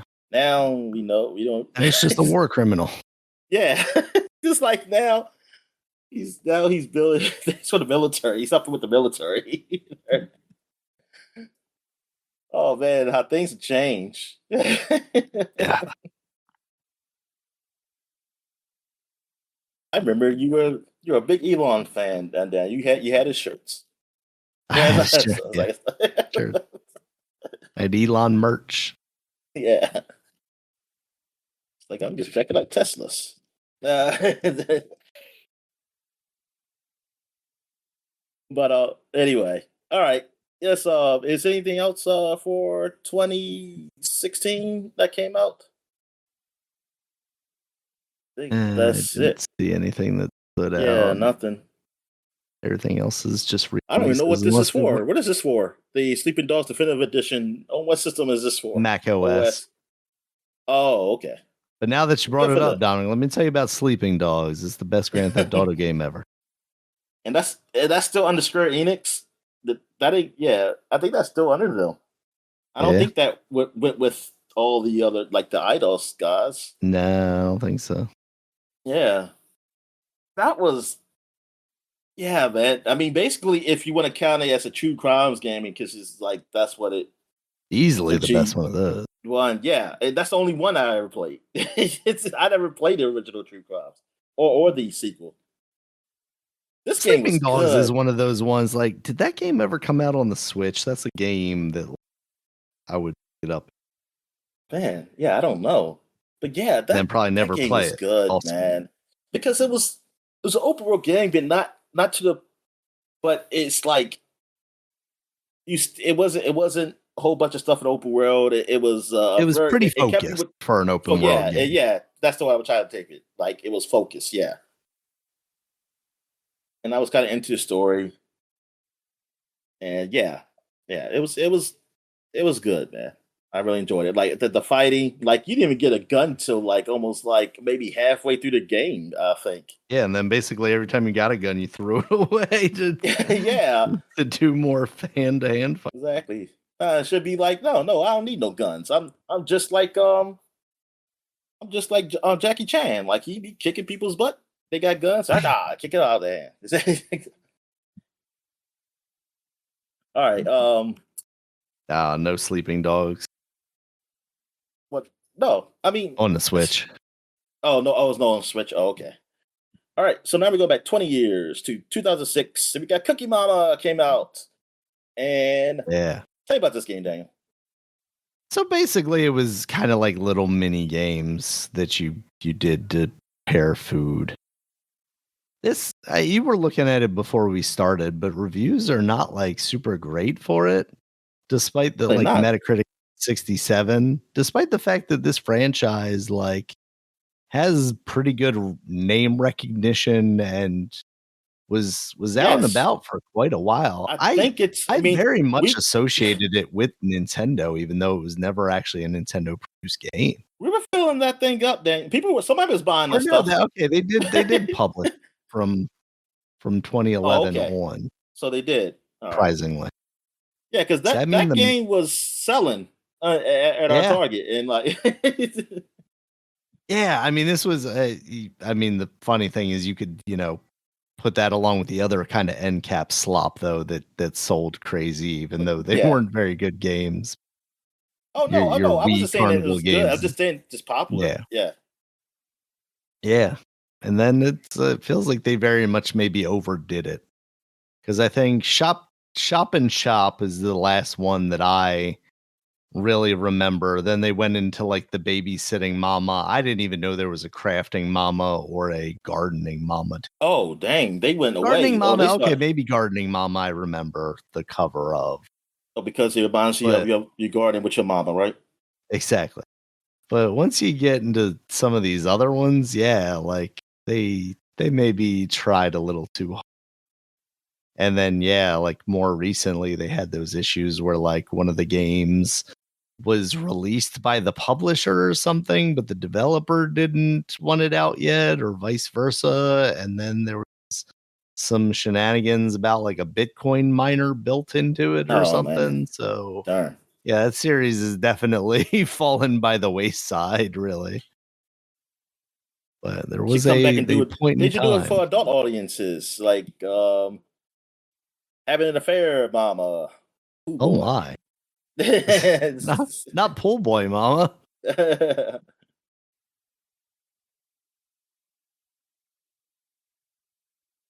I just remember always putting this and just getting like Cookie Mama. I was like, damn man, people really like this We Cookie would get Mama them by game. the packs. Like, it was insane. It Yeah. would literally like sell out in the week between, like Sunday to Sunday. Be just like, I was like, man, this why ain't am no I stocking this Nintendo. whole thing again? This ain't no what was the dogs and cats? Oh, dogs with the Z or cats with the Z's or Nintendo or no, yeah. yeah. The off brand Nintendogs for Ubisoft. Yeah, the But I was like, Ubisoft one. yeah. I was like, what the hell? Oh, this ain't Yeah. what was the other cooking game? The actual like decent one. Uh the one I that don't deals with food. It know. was some I'm trying to think. There was one well something not cooking maybe, but something like you. It was actually a good game. Oh man, Sandwich Simulator I forget, but yeah, 2027. I think yeah, I was like yeah, I just thought that would do more. Well, I it's not think a maybe it's lot not of the cooking. appeal of this first game was just, utilizing the DS touchscreen, coupling that with rhythm game aspects. I think the novelty wore pretty. Yeah. Also, Kingdom Hearts 2 came out. This was huge in the US. I mean, I already talked about it in Japan. It came out in December. But Yeah. it finally came to the US where I can get it because this is one of my most anticipated games, man. I could not wait for this game. Like, I've been waiting for the sequel. I used to look at those trailers on game trailers of it. I used to always look at the international, like Kingdom Hearts International, which it never came in the US, which was like they have a different ending cutscene, and it's kind of that's what you kind of thought of like the sequel would be. Like you saw a guy with a key sword and all these heartless around him, and then he brought out two key swords, and it's like, oh shit. And it's like this is going to be Kingdom Hearts 2, but then you realize that was actually not Sora, that was somebody else, and that was something that might have happened sometime in the other game. That got some confusing. But man, but I knew like something was gonna have a key. I knew it was gonna be like two key swords, and I was like, yes, this is gonna be like Star Wars but cooler. And and no, I think it is like Star Wars because the writing is probably just as good as the prequels. But it's but yeah, I mean, overall, I did like the game when I played it. Like, I really liked it because I liked the Disney environments that were there. You had Steamboat Willie, which was cool. I mean, I thought about this on the movie doing the covers, but Mm.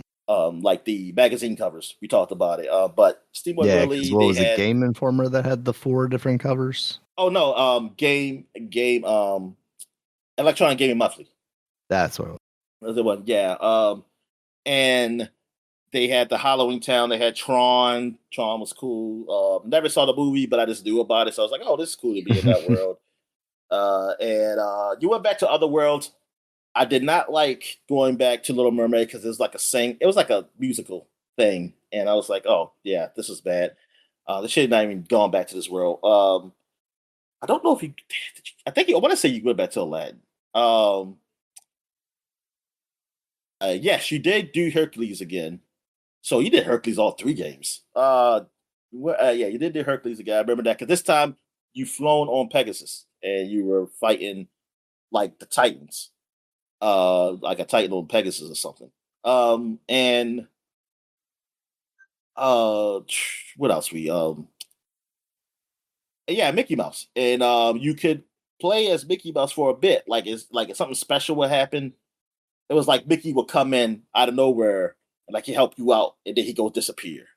Uh, and I'm just thinking like, yo, why are still making Mickey like he's still mysterious now? It's like y'all could just have him in a game now, man. Like what the hell? Like that was cool the first game. It's like now it's like, We come know on, it's man. This him. yeah.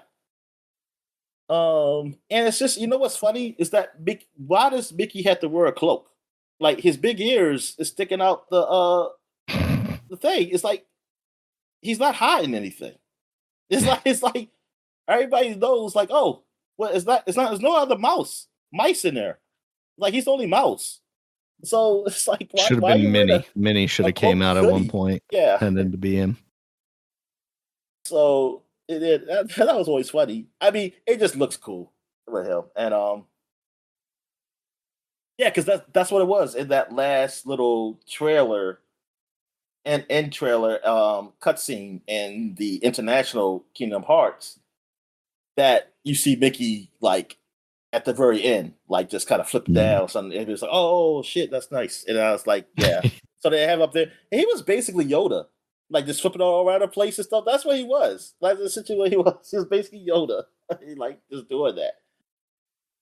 But yeah, I really thought the game was cool. But then that's when I also start realizing, like, man, this story, man, is like they added too much stuff in here. And And really, it's like a lot of things I didn't understand. It's like, why do you have to make it so I have to play the previous games? So that's why I started looking up to say, still, when Kingdom Hearts 2 came out, I was under the impression I didn't have to know anything about that previous game. Like not Kingdom Hearts 1. I mean, the one that came on the Advance, Game Boy Advance. I was under the impression like that thing was its own whatever, and I could just go right to Kingdom Hearts 2. I didn't realize how much stuff was in that game when I was looking up online, and I was like, "Oh my goodness, I probably should have." Well, no, I couldn't. I didn't have a Game Boy Advance, so I would never have gotten it. But maybe I would have gotten it when I had got a job. Would have tried to get it just because of that. But yeah, Yeah. that's why I didn't care about it. I really thought it was like its own thing, especially when I found out it was like a card kind of game. It wasn't just Yeah. action.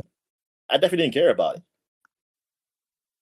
But yeah, yeah. That was basically the last Kingdom Hearts I played until they start coming out with those combo packs. Well, these bundles that came out on like the PS3 and Xbox years later. Yeah, it. Yeah, I did. Yeah, I just did. Yeah, I just wasn't into. Yeah, I wasn't in Kingdom Hearts that much because the other games that came out was on like the PSP or the DS and the Vita and even the DS one I didn't care about. Yeah, it was just like it's like yeah, I don't know what's going on with that. And then that's why I kind of waned on the series. All right, so next we got Rubber Roses Double X Yeah. on Xbox 360. So tell you about this game, Daniel. So part of the appeal of this, Dominic, is the boob, obviously. But the other part is that it's actually a Ukes wrestling game, kind of at the heart of it. Which Yes. Ukes are the team that originally made the SmackDown and Raw, SmackDown games. Well, hold on. Rubber Roses is like all female wrestlers. Okay. Yes, sorry, it is unless you unlock the guy at the end. Like Japanese, like it's a Japanese company, yeah, that made the game, and I think Yeah, I it's think the girls were all Konami that published it. Oh yeah, and I think they're I think they're from all over, right? Or are they all Japanese? Yeah, no, they're from all over. It's Okay, basically yeah, the dead or alive roster. You got your blonde, you got your brunette, you got your yeah, this and that. You got all the flavors you would want in a female wrestling game. Yeah, and they tried to pretend like they were a legitimate thing because they had the Ukes pedigree. But this game, very much knew what it was trying to sell itself on, very much in the same way. A on dead or Great Wrestling. alive. They sold itself on Great Wrestling. Fundamental. I mean, Unfortunately, that did Double not X got translate to 62. review scores. Yeah, 62 Yeah, out which of is surprising considering some of the lower scores from the bigger names. You've got a 5.75 from Game Informer. You got a 6.5 from IGN. Official yeah. Xbox magazine, though, Dominic, they liked it a lot. It was a 7 out of 10. Yeah, I mean the previous one was on PS2 and that got a 66. So yeah. Yeah, I mean I it think they stayed in that both range. really missed out here. They should have both gotten 69. Come on. Yeah, this like for some reason I must be thinking of something else. I always thought this was like a decent, well, not the 360 one, but like the first one. I thought it was like it's a decent wrestling game, and it just happens to have nice boobies. Yeah. But yeah, they couldn't even do that. Yeah, they couldn't even at least have it that. I feel like maybe it was the first one, like you said, but I feel like there was like some clamoring of like, yeah, this is despite what you're seeing, this is actually okay. But yeah, I think at the end of Yeah, it's basically Dead or Alive. I mean, like over the Dead or Alive in a sense of like, hey, being you over need the top. Yeah, but not having the gameplay to go with it though. Like Dead or Alive, the fighting game, and not having the dudes of DOA. That's their problem, Dominic. Oh yeah, They didn't realize it swings both ways. Unfortunately, that's not the problem. That wouldn't have raised the score. All right. What else we got here? We go. Oh, that is it for 2006. So now we're going back to Oh, actually, no, that's not it for 2006. I'm sorry, I put this under the wrong thing. Bandai Namco in 2006 was finally formed. Like both the Bandai company and Namco, they fused together and around this time in 2006 to become Bandai Namco 20 years ago. So the company you see all the time that be associated definitely with like the Dragon Ball Z games, also Yeah. with Dark Souls, right? Is it Dark Souls that Yeah, Bandai Namco? actually, Yeah. yeah. Yeah, so which is I always think it's so weird, like Bandai Namco, like I because I always still think of as like um cartoon stuff. Like Mhm. then you say, oh, Dark Souls. Like, wow, Dark Souls, yeah, Yeah. that's what that. But I like Yeah, but from Soft, yeah. yeah. Uh, So yeah, so like it that's so yeah, this Dark Souls is with like Pac-Man and stuff like that. That's cool. But a yeah, rich legacy. those companies, yeah, and that company's like one of the big gaming publishers out there for Japan. All right, so but now we're going back 30 years to 1996, and we got Dragon Ball Z Hyper Dimension came out for the Super Nintendo, and this is it never came in the U.S. It was only in Japan, but this was a fighting game on Super Nintendo Dragon Ball Z, and like we didn't Yeah. really, yeah. Dragon Ball Z, I don't know when it officially came to the US, but I know like we didn't definitely. This goes up. Starts from the Frieza saga to the Buu saga, and I know we didn't get past the Frieza saga No, until after like 2000. after 9/11. Uh, yeah, so yeah, like we didn't even know anything after that. Like they didn't even fight Frieza yet. Um, even then, like when I was in middle school. Yeah, So because like they we had didn't that in this. split where they ended before they had more translated issues when they were on Planet Namek, and then they came back with the different Krillin voice for the end of the Frieza saga. That's right. Yeah, and I mean I don't know when did I mean I think that was a lot of years later when they changed Vegeta's voice. I know it wasn't the same voice I Yeah, I heard think when that I was a was little bit young. later. Yeah, especially Apparently, now it when I first debuted with an English dub in September of 1996. The initial run was produced by Funimation and Saban, and then it came to Cartoon Network in 1998. So yeah, it probably would have been 98 before I was really paying much attention to it. oh well 98 that's seventh grade I think eighth to seventh grade. Yeah.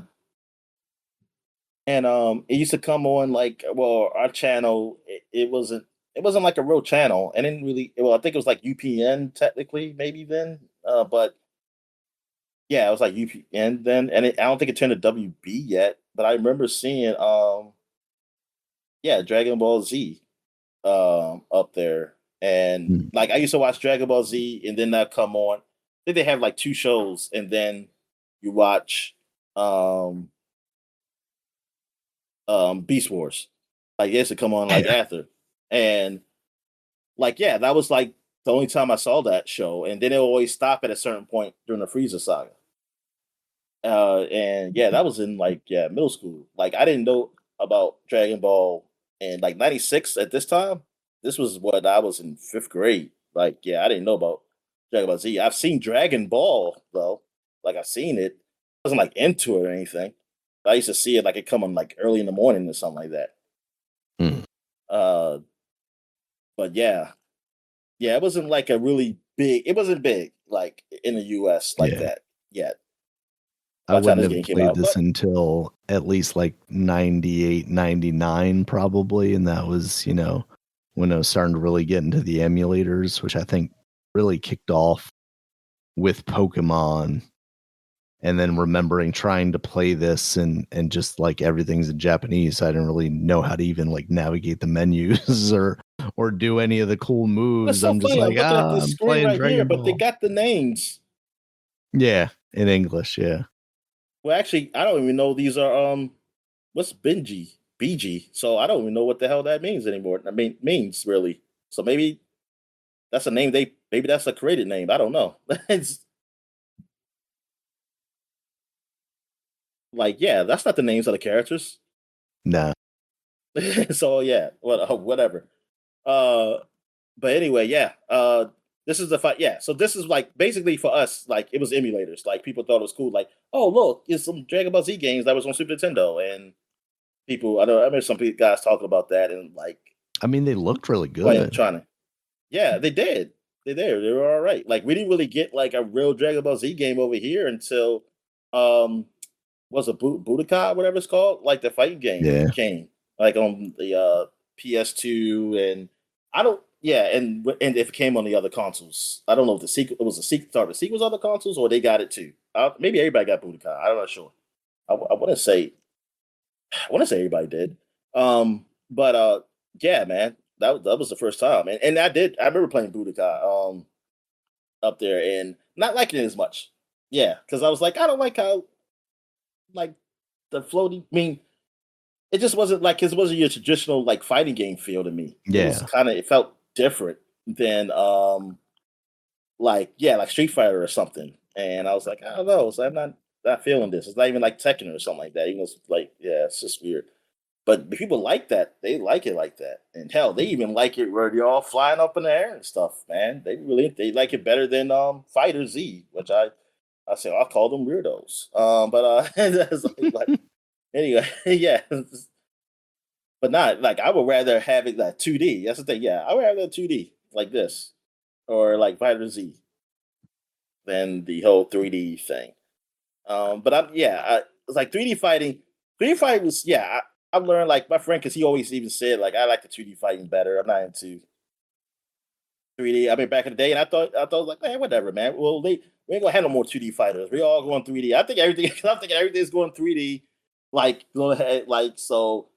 I was just under the impression like, yeah, 3D is better. Virtual Fighter, Tekken, eventually like then you had what DOA, then you had Soul Calibur. Yeah, it's like I was just thinking like all those like everything was gonna be like a 3D fighter, but then I learned like, oh yeah, 2D fighting style is still a lot better. I mean, not that 3D should go away, but it's just it's a lot simpler to do of the 2D fighter. But hey, Tekken, I mean Tekken, well the last Tekken, this Tekken, I'm seeing a lot of hate for this one. But the last Tekken people did really like. Um yeah, so that's it, man. So I guess we'll take a quick break when we get back. We get to the gaming news. All right. And we're back. So let's get to the gaming news. What we got, Dan? All right, first up, Dominic, the Mario Galaxy movie comes out in basically a week. But they're introducing new characters and new big name voice actors. There's a new poster out for Mario Galaxy that has Fox McCloud front and center of StarFox fame. Why are they still announcing people like a week before the movie? I don't know. They want this to be the summer event of the summer, Dominic. And I saw some people joking that, the voice should be Tom Cruise because, Top Gun. And then I saw somebody say Glenn Powell because Top Gun. And sure enough, a couple hours after I saw this poster, they announced that Glenn Powell was going to be the voice of Fox McCloud in the Mario Galaxy movie. Now, I wonder how big a role he's going to have. He is, I guess, technically in the galaxy because he's in space usually. Or if this is just going to be like a cameo situation. But yeah, this we had already seen like Rob the Robot. We had seen some Pikmin also talked about in the movie. You know what? I didn't see none of those because I haven't Oh looked at. no, okay. I haven't looked at anything about the movie. I didn't. Yeah. Yeah, It all there are comes literally. across my feed. So they are just throwing a whole bunch of shit in there because they all Yep. can't be having parts like this. Yeah, no. They're just throwing everything in that movie. So yeah, it very much seems like we're on our way to a Smash Brothers movie. I can't help but wonder how long that's going to take them before they get there. I like this because I like StarFox, and it's been kind of a while since we've gotten some real recognition. I really like the design of the fox on this poster. So if they're doing a game like they did, with Donkey Kong, they kind of had this redesign, and then all of a sudden, now he's got his own game. I'm hoping maybe, we get that to happen here as well, Dominic. There are some rumors flying around that we're going to see a new Star Fox this year. I want to. Yeah, the kind of infamous rumor guy Nate the Hate, who is usually he's hit or miss, but I think he's more hit than he is miss. Has basically leaked the entire Nintendo 2026 lineup. I don't know about the entire, but a good portion of it at least. Basically saying that we're going to get like a classic on rails style Star Fox this summer, as well as that Splatoon Raiders, which we already knew about, Fire Emblems, Fortune Weave. And I can't remember if we had heard about Rhythm Heaven Groove yet or not. And then a Switch sports game. So basically like Wii Sports, but for the Switch. We're going to be getting those. And then potentially a Ocarina of Time remake for the holiday of this year, which would explain why right now we don't really have a lot on the calendar. It is, the 40th anniversary of Zelda, so this would kind of be their big game for that. And along with that, because it's also the 40th anniversary of Metroid, potentially a Super Metroid remake. Now, I don't know that I've seen a Nate the Hate piece on that, but there's apparently a commenter on a YouTube video from like a week ago before Nate the Hate said all this stuff that basically said all this stuff, but in addition to that, a Super Metroid remake. That I am cautiously optimistic about. I just like Super Metroid so much that and because it's a pixel art game, the art style is it transcends time, unlike something like Ocarina of Time, where you could definitely see a even, not a cleaned up version, but it's very easy to translate that into better graphics. Whereas something like Super Metroid, you kind of have to have an intentionality to kind of keep the mood and the vibe of that game. You could very much directly port that into the Metroid Dread engine, but I really feel like that could be a step down if you don't give a lot more care and attention to it. That what is it? Mega Man 11 game. And make it look like that. Yeah, please don't do that. So that's what I'm a little apprehensive about. They did do the Link's Awakening thing. Obviously, I would hope they don't go that route with it. That doesn't have the same mood to it. But they did a fantastic job with that, technical things aside, which have now been resolved by, the Switch 2, thankfully. So hopefully we don't quite go that route with it. But at the end of the day, I try and keep in mind that, if this Super Metroid remake, if they do it, and it isn't what I hope it to be, there is always just that original game. They're not taking anything away from my enjoyment of that game by making this game if it's not great. Whereas if they do a really good job with it, then it's just another game that I can play. Because like Link's Awakening, the remake and the original, I still like playing both of those. They still have their own kind of unique places. But because that remake is such a direct continuation or a direct one-to-one to that original game, like I don't necessarily need that game outside of the nostalgia. With all that said, Nate the Hate also did mention expecting a 3D Mario in 2027, not this year, which would make sense because as we're talking about all this stuff, it now feels like a more developed year for Nintendo. Whereas right now it's like, well, what do they have? Pokemon's coming out next year. But when you talk about Ocarina of Time, a potential Super Metroid thing, the Fire Emblem thing, Splatoon Raiders, and it's like, okay, StarFox, okay, they do have something to fill out this calendar year. What do you think, Dominic? If these rumors turn out to be true, is this a year you're looking forward to for Nintendo then? Trying to think. Ocarina of Time, maybe. And StarFox. I mean, StarFox, I can definitely see. But yeah, yeah. I mean, StarFox, I can see the.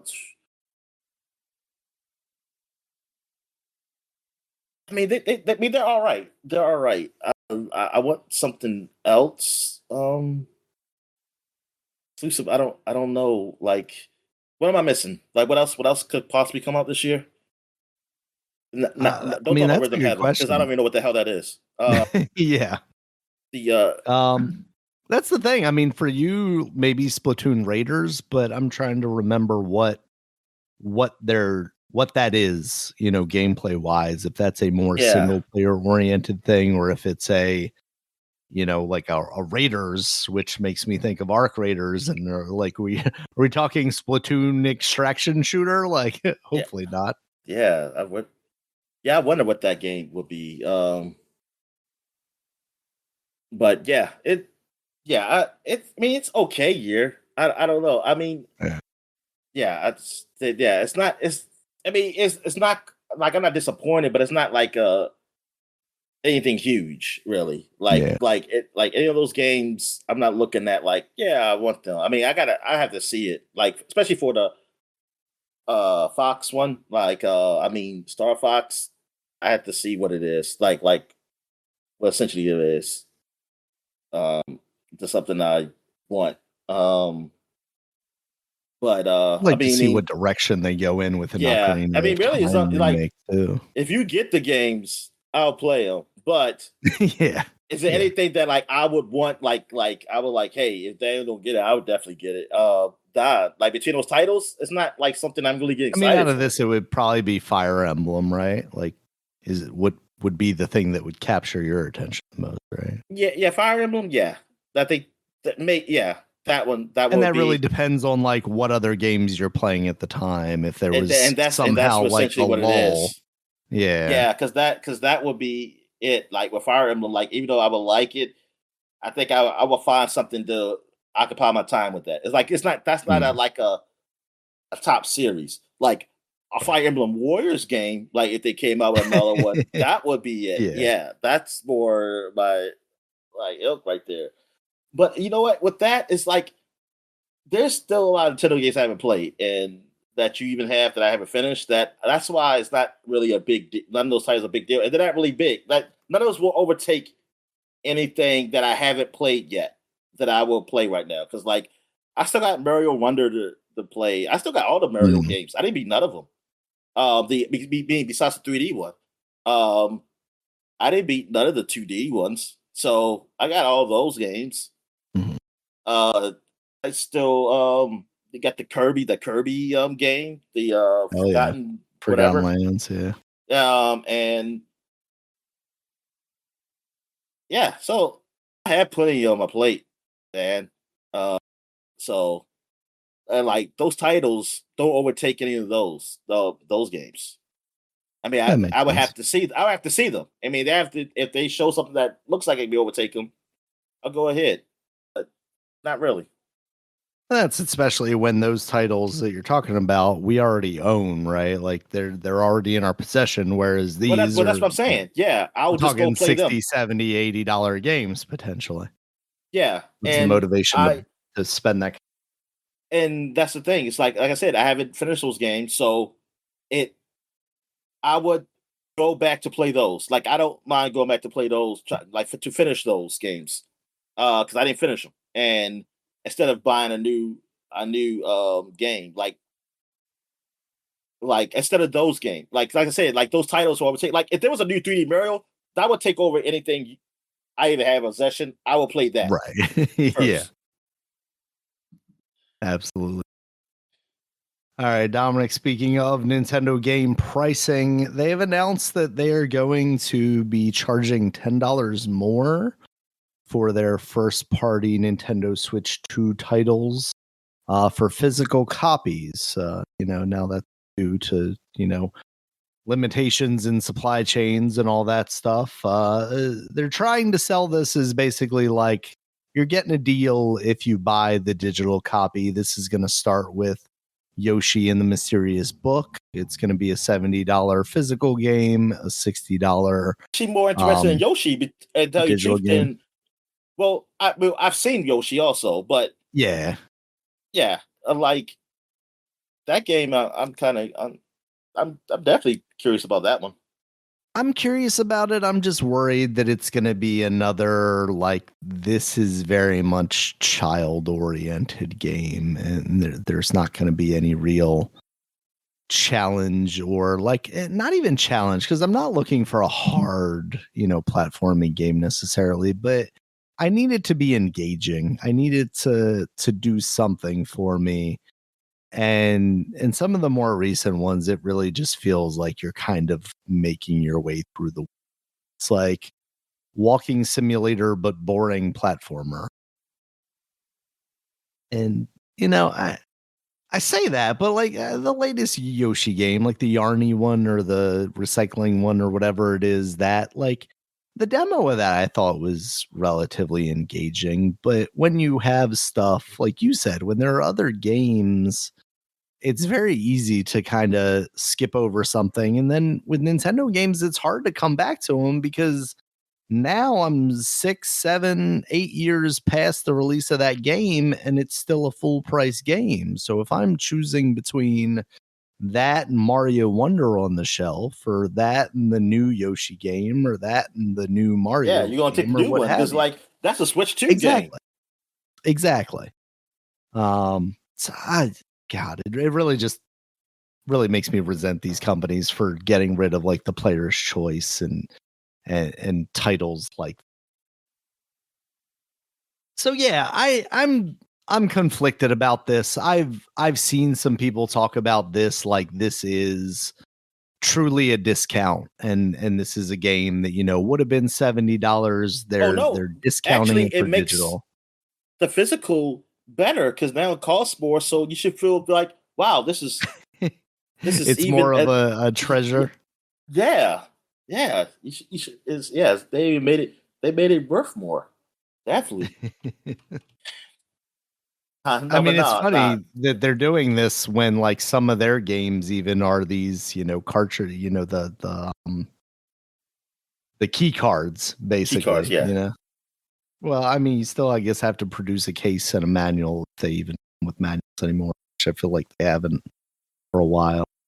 Um, but yeah, it's hard for me to look at that game and go, oh yeah, this is a $70 game that they're discounting to $60, instead of saying this is very much just a $60 game that they're trying to eke out some extra money on the physical. I mean, we've always talked about, like, how digital are they games bring should be cheaper. are they bringing Mario Kart 8 now? I mean, not 8, 9 No, or they're World. bringing it up. They're bringing it up, Dominic, because now the physical copy is more expensive. I was I hoping think that they like did the actually digitals. talk about some of the other games. Let me see. Side of action. Yeah, let me see if I can find an official thing on other games. But yeah, it's always felt like digital games should be cheaper, right? Because you're not doing all these logistical processes. You're not printing a disc wherever you're printing a disc, putting it into a piece of plastic that you had to buy, shipping it halfway around the world. You're not doing any of that.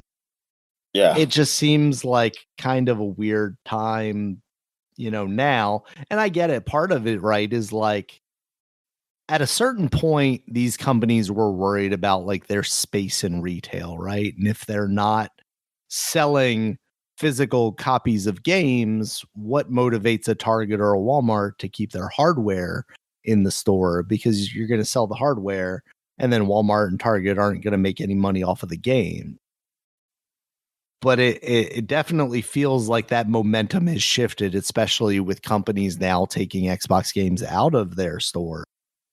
It's like, well, we kind of see where the tide is going.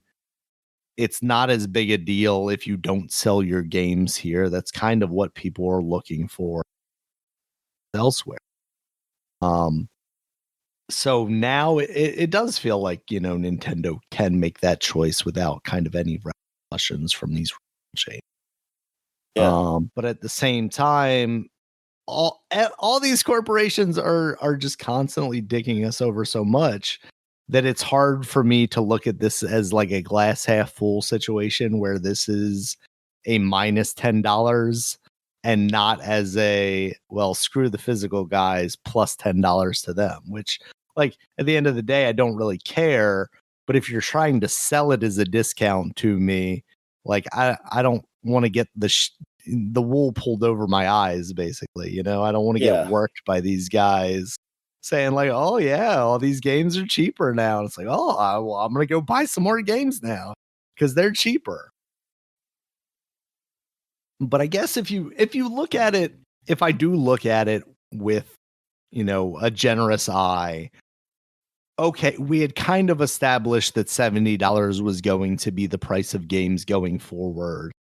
And if you're now going to make this digital game $60, then I guess we are taking a step back, and this is a discount.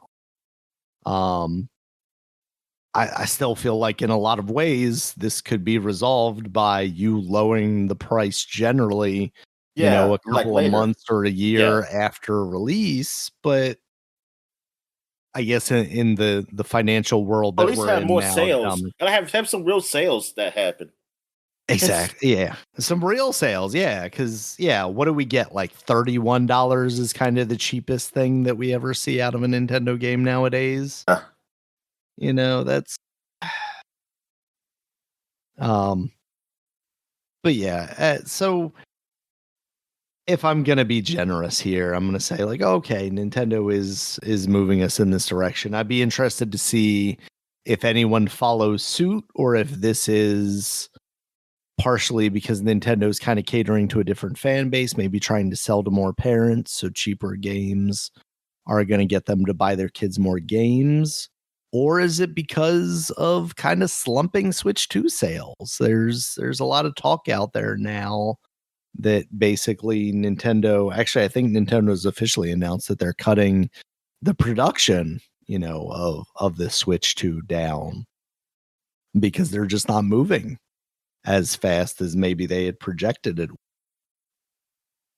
Yeah, I mean, you're selling a console into a world that doesn't really have a lot of money right now, and things are only getting more expensive.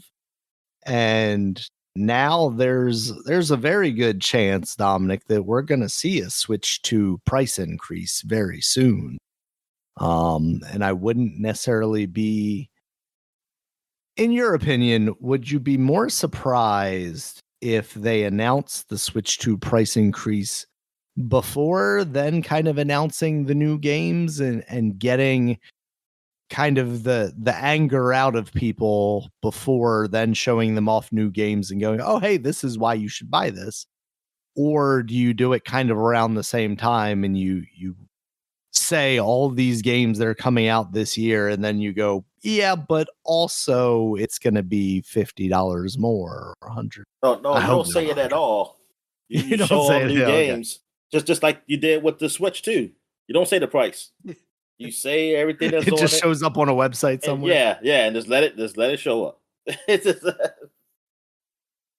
But no, man, I'm not gonna say surprise. Man, now, almost nothing surprised me now. Never thought with the stuff that's happened, man. Shucks. Like, yeah, I mean, either way wouldn't really be a surprise. But I would think you do it before, um, Mm. like or during, do it before or during, like Right whatever. in the middle of the show, go, hey, we're gonna have a new StarFox. We're gonna have a Splatoon. Also, $50 increase.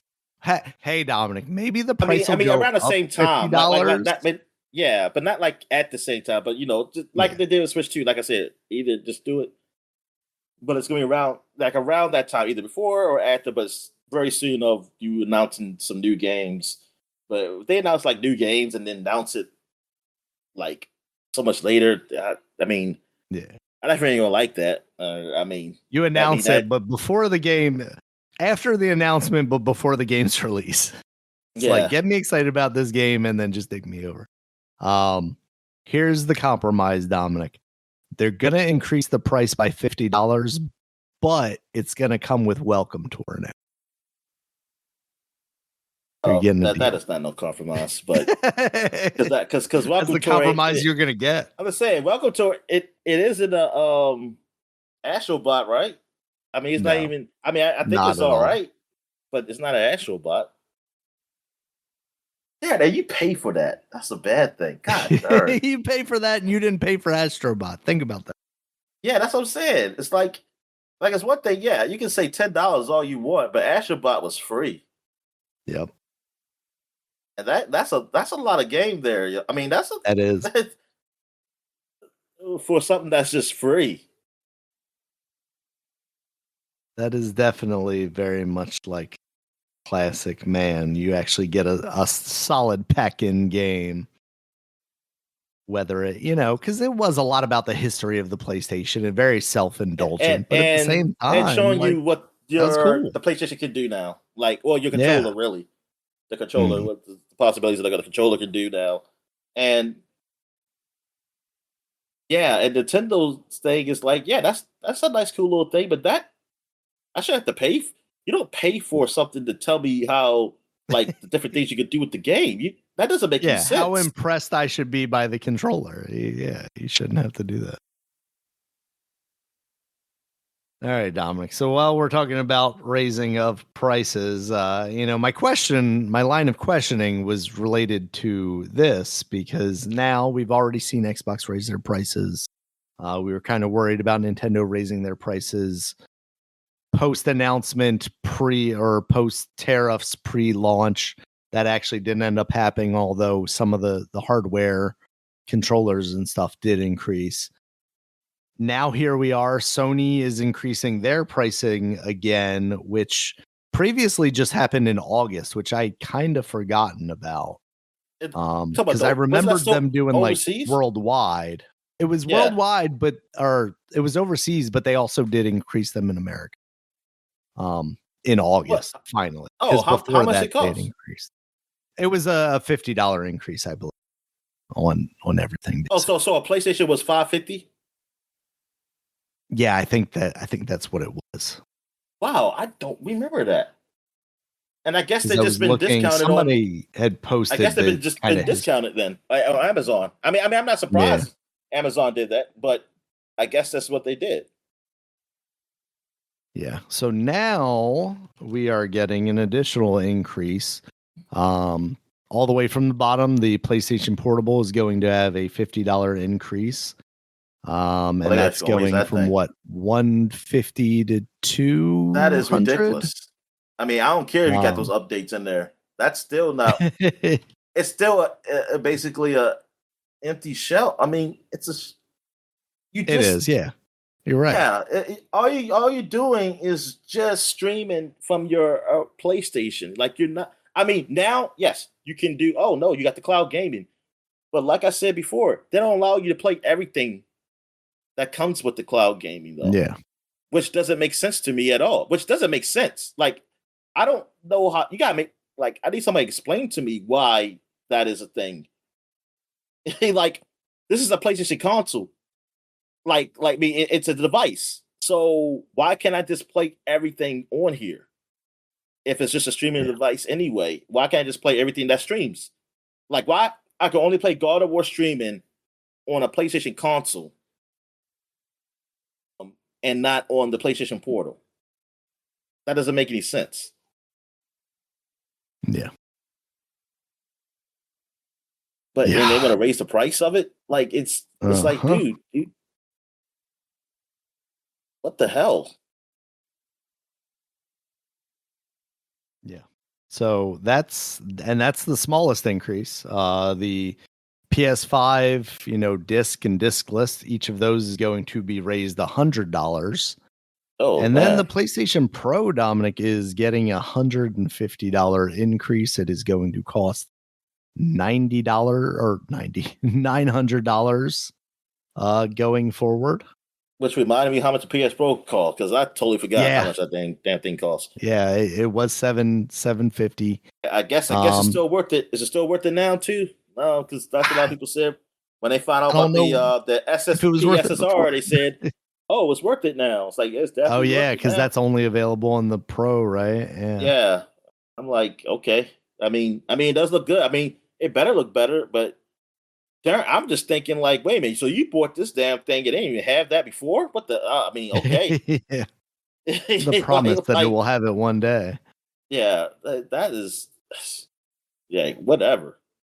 Yeah, so the cheapest PS5 that you can buy right now is the digital edition. That is going from $450 to is that right actually?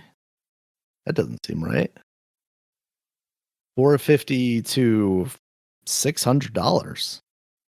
Where's the official? Yeah, that's what I heard. Here? That's what I heard. Okay. I heard $600. Okay. Because that's a $150 increase too. Now the disc one is $100 increase. That's going from $550 to $650. Oh, wait a minute. Why would you? Wait a minute. See, that's why I'm confused because you telling me that. See, the prices I saw was 600. Like, because you telling me it raised $50, and the thing when I saw somebody quoting prices. Okay, so August 2025, it went from $499 to $550, and the digital went from $400 to $450. Okay, see, yeah. So it does make okay. I mean, yeah, because I was thinking still thinking about the old prices. So I was thinking 600 for the I guess that'd be the disc version then if it For was the disc, just gonna right. but so that's now gonna be 650. So 650 and then 650, $600 for the digital only. Yeah, man, that's something. $600 for the cheapest version of the console, up to $900. I thought they were stopping making the disc ones for some reason. I don't know why I thought that. Maybe because, well, I mean, the disc ones are effectively discless ones with the disc thing packed in, right? Because you can buy that separate. Oh, yeah, okay. You can buy that separate disc thing. Yeah, I just if PC gaming was any cheaper, it would be a very easy thing to say, like, go that route. But obviously, this price increase has something to do with. If you already got RAM in your house, it's probably pretty good. Yeah, if you've got RAM in your house, sell it and buy food. Yeah, I just it felt inevitable, since the Xbox has basically blown the doors off of their pricing at this point. But at the same time, like, I don't know that I would have expected these kind of increases. Like, we're talking $50 on the Portal, and then we're talking $150 on the Pro and the discless, and $100 on the disc version. Like, that is just, it's so much. I really don't know how people can continue to afford these things, especially with everything else, things that you actually need. This, at the end of the day, video games are, just entertainment. It's not a necessity of life.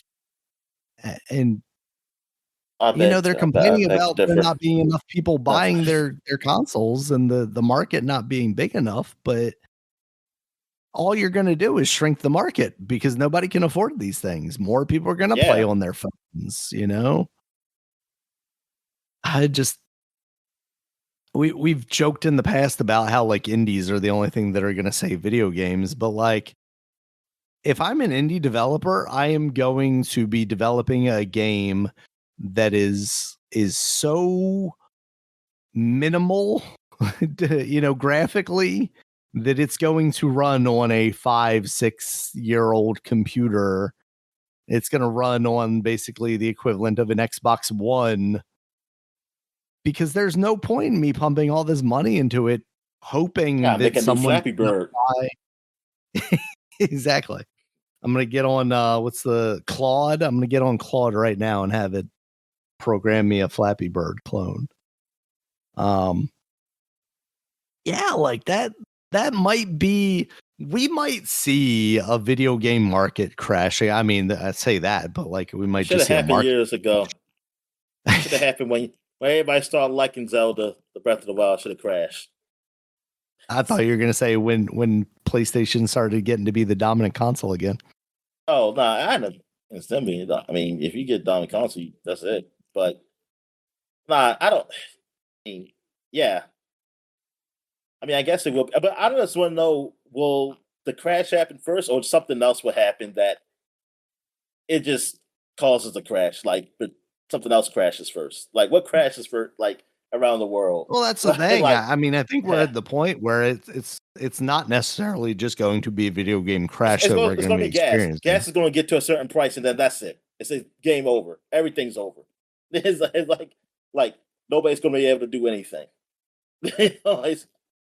That's definitely the thing that's rushing up the most. I mean, at what point, and I don't think we're quite here yet, but at what point is it more expensive for me to fill up my tank and drive to work than it is for me to actually work and get, you know what I mean? Like, at what point do those two balance out? Like, it's going to cost me more money to go into work than I'm making.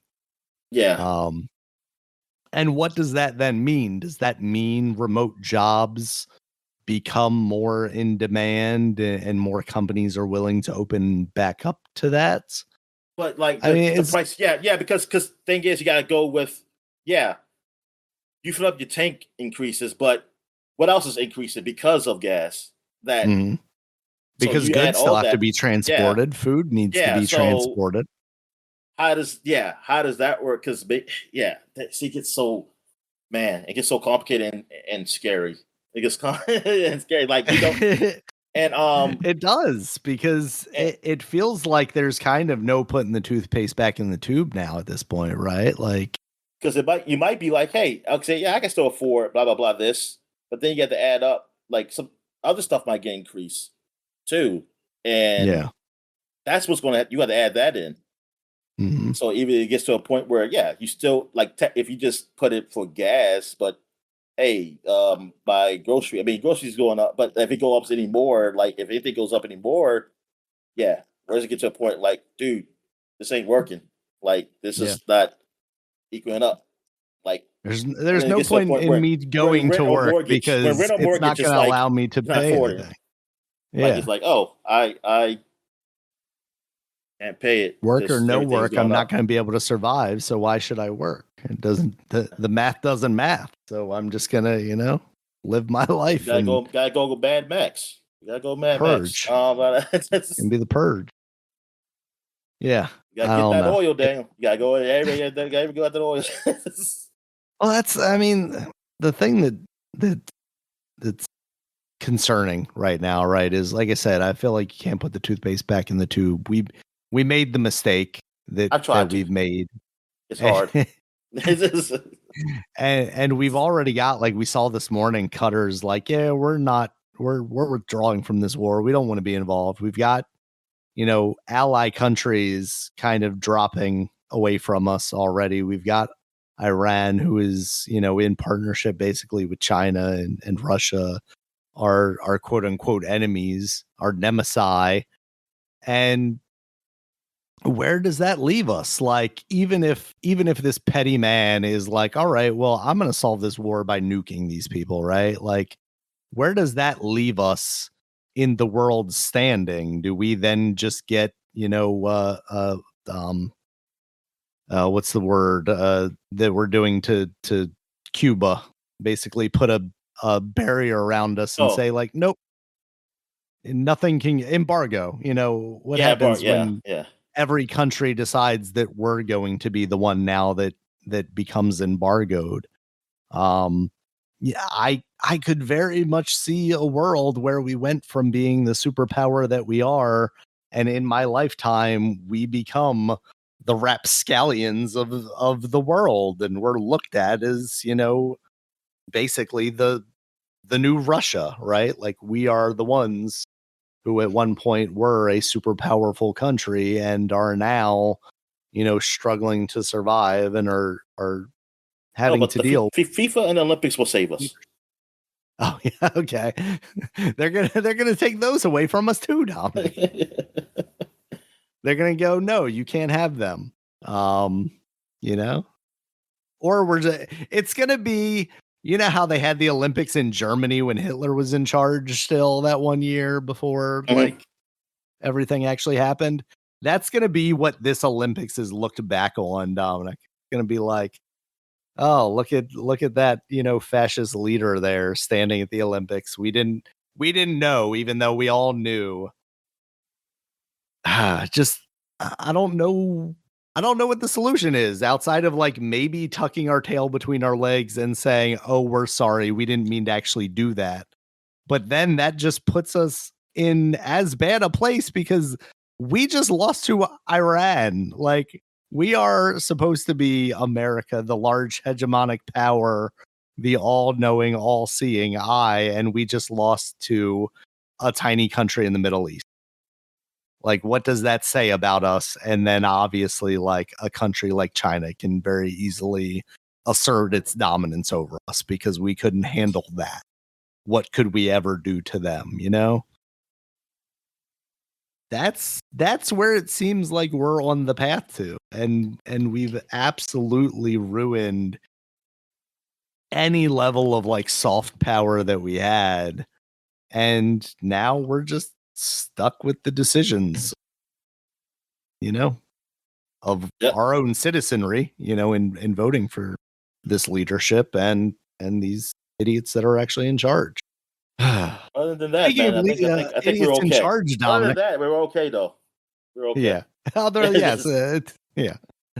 But yeah, speaking of idiots in charge, Dominic, Epic is going to lay off over 1,000 employees, you know, because the increase in Fortnite V-Bucks was not enough.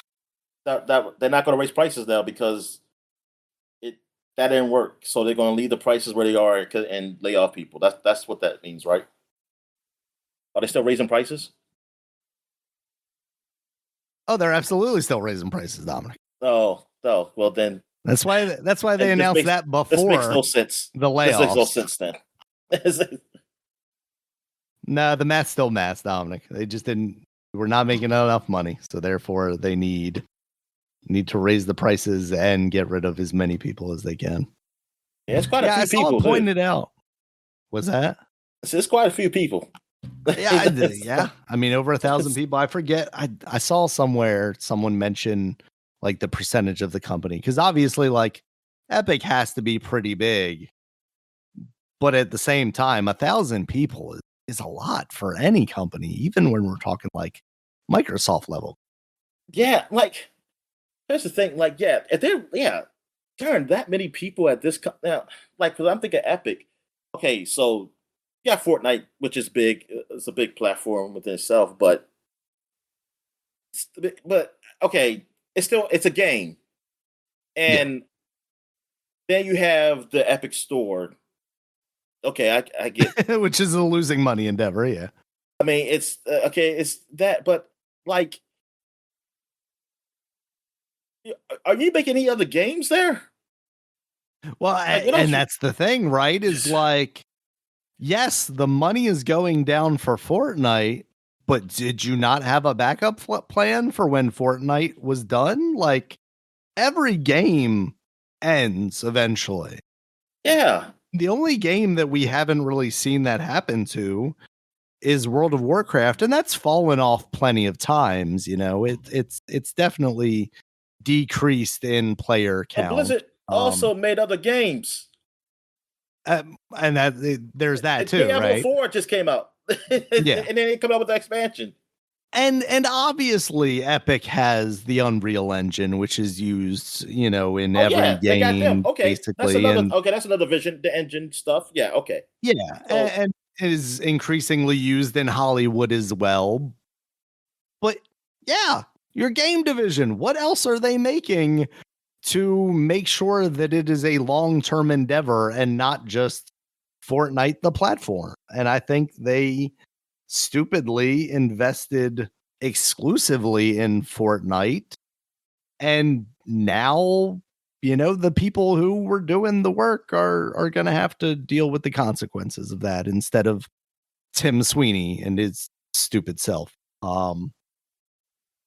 So it's ridiculous. I was reminded of the mall that they had bought in North Carolina to move their studio to, that they bought and then tore down and then has basically gone nowhere. They're still in their original building. So why did you need to spend that money to begin with?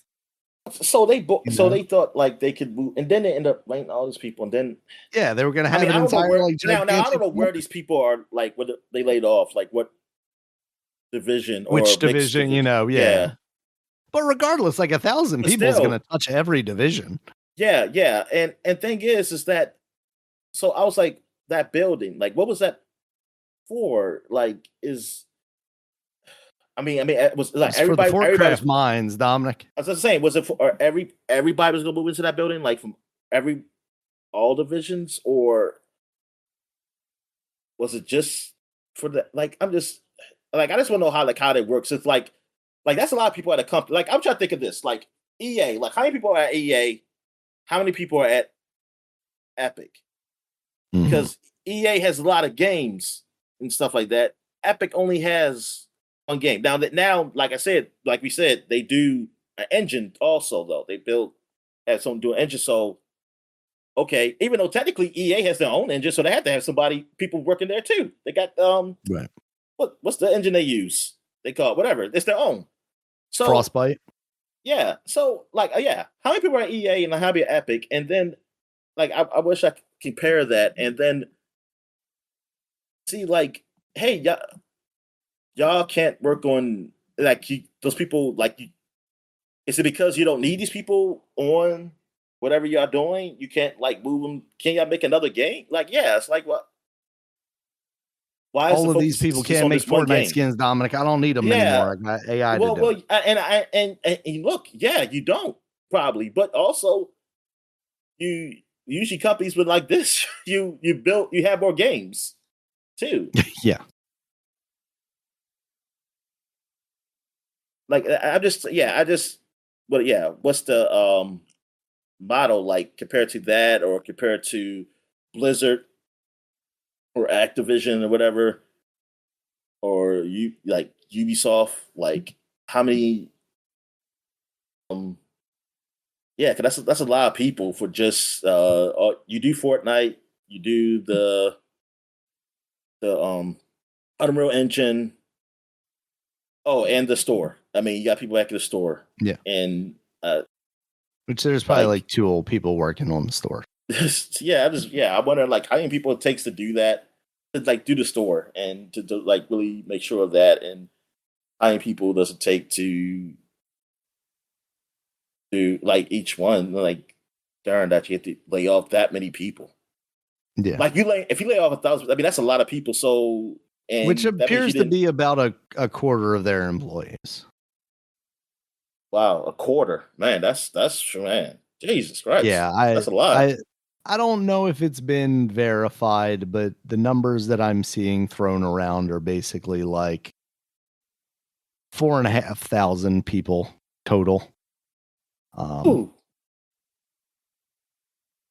I mean, that's a lot of people. That's a lot. That's a big, like, I never thought of it that I would think you'll be. I thought it was less people than that work there, honestly. I thought it was, I mean, maybe 1,000 or a little bit more. Like maybe, and you got those other, like divisions like I don't know, sales or something. I don't know. But like, but dang, that's a big. That company is huge. Yeah. That, why aren't you making the other games? like, wait a minute, Because how many of those Fortnite is where people? the money is coming from now, Well, Dominic, and and then I I'm guess the going other question to is, how many people are laser like focus. engineers or even developers or something? Like, how many people like I wonder, yeah, where's the workforce at? Like Yeah. maybe because I don't know how they could be like not enough people can make it the other game, and They have a they're all lot work of somewhere else. janitors, Dominic. Just a Yeah, lot of yeah. janitors. Yeah, a lot of like analysts and stuff like that. I don't know, like people. They have a lot of HR. They have a huge HR department. Yeah. A bunch of them. Just, I don't know. What? Darn, that's a lot of people. I mean, for a company that essentially only has one game. Yep. I mean, yeah, it's a huge game, but how Yeah, many? and again, like the engine is probably a good portion of their It's probably, business. and that's probably what it is. Yeah, More and more games are moving in their direction. For the longest time you had Unity as an option, and that's effectively gone out the window. So I feel like they have a significant market share. yeah, yeah. That's definitely. I just want to know like how. Actually, me, I'm just curious how that works. Like, with an engine, like you make the engine. Like, how many people does it take to make an engine, then to keep it going? And I would imagine me like, and I want to know, does time make it so that you need more people with the better engine or less people with the better engine as it already built? Like when it's That's a already good built. question. I Or mean, I guess yeah, it's really what your goals are with it, right? Is it evolving the engine constantly, or is it just maintaining? yeah, that's true too. And then of course they're going to have a division where they people come up with ideas for the next thing, like in Yeah. the future. Yeah,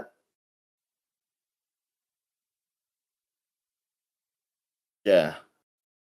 Darn. I mean, I don't know. That's I just yeah, that's kind of sucks.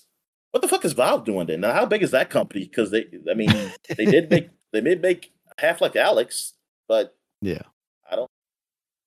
I guess they like, but they're Valve like isn't between, just enjoying the ability to make money off of and that's their the thing. Like I'm thinking, like, their okay, store. yeah, they made Half Life Alex, but between that time when Half Life Episode 2 was over to then, how many people were working there, and what were they doing? You ready for this number, Dominic? What? And now this is from the AI answer, but it's from a Tom's Hardware article, which is probably also an AI article. But estimates that there are around 400 Valve? at Valve. Then that makes sense. Well, you know what? That sort of makes sense to me then. Does it? That I mean, for as like, because they don't do a lot of games, That's true. so Not releasing a lot of games, at least. like, Yeah. but yeah, I mean, what they worked on some VR stuff. Some sort of people doing some. They got tech people there, like with the VR stuff. Like I said, they had some people do it half like Alex, so they're probably doing something else. They got people working for Steam, things of that nature. But then I look at Epic, which is a lot more than that. I mean, it is laid off more than what they have at Valve. Right. So I Um, guess, okay, I think I get you now. Like, you're saying that Valve, just the numbers in Valve make more sense than the numbers in Epic, not so much the numbers of people at Valve versus the number of people at Epic yeah, made sense, right? Okay. yeah, because it's like that's why I'm wondering. Is like, darn, what? Like, I guess that engine stuff. Because Valve have its own engine, but I don't Yeah, know. they've I got never heard source of making a engine. new one. They don't. I don't, Yeah. and like, I or mean, they they don't did have it. upgrade it not that long ago. There was Source 2 or Yeah, whatever, and but they at the they brought timetable for counters. that is probably it's their own.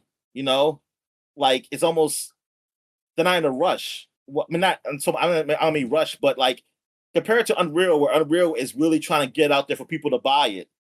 Right. Valve is it's almost like they're in their own world. I mean, like they just do it in their own time. Like, of course, yeah, they'll make a better Yeah. engine, but it's not like, oh yeah, this is there because I gotta get these other companies to buy it or something like that. I gotta get Mandalorian and Grogu filmed in a year, Yeah. and in order to do that, I gotta add volumetric lighting to the Unreal Engine or whatever. So I'm sure there's the I don't know how they do that separating departments or whatever, but I'm sure gonna need more people for that.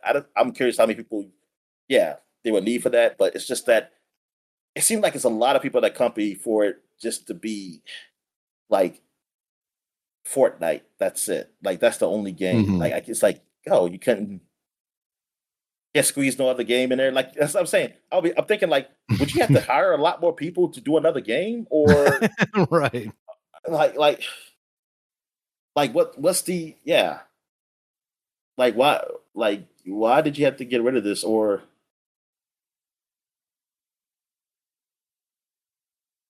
why like either why you need all these people in the first place, or it's one or the other. Like did you overhire like initially, like going back and somebody just went through the numbers and said like, why did you need to Yeah. hire all these people? Like you didn't need all these people, or you did need them, but it's like you all need it for just Fortnite? Or was it smaller when Fortnite finally got done and when it first got big? How many people are working here? Did you hire a whole lot of people when you start making a whole lot of money? Because you think you was going to need them for something, and then you realize, Yeah. oh, I don't. Which means you had no vision for them when you hired them. Yeah, I'm kind of curious. Yeah, I'm kind of curious to know like when the company got so big, like when Epic got so big, where like that, and to that number. I wonder if I wonder if like the number at what's the number was that when Fortnite first went to what's the genre called? Uh Um, Battle Royale. Battle Royale, yeah. When it first went to Battle Royale, what was the number at? And then did it grow, or was it already like that, like close to that size?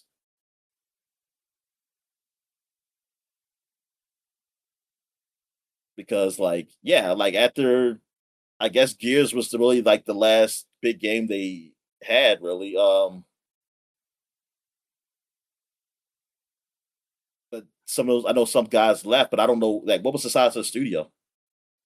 What's the Mm. size of that studio and the size of Epic in general with the Unreal? Like I'm curious. It's Yeah, it would suck is that it's they hard to hired more a whole fathom. lot of people. Like after they got big, because then it's like, darn, you didn't know. That means you didn't know what you were going going for, or you thought, or what did you think you were going for? Like to hire that many people for one game, and now to laid off this many people. Yeah.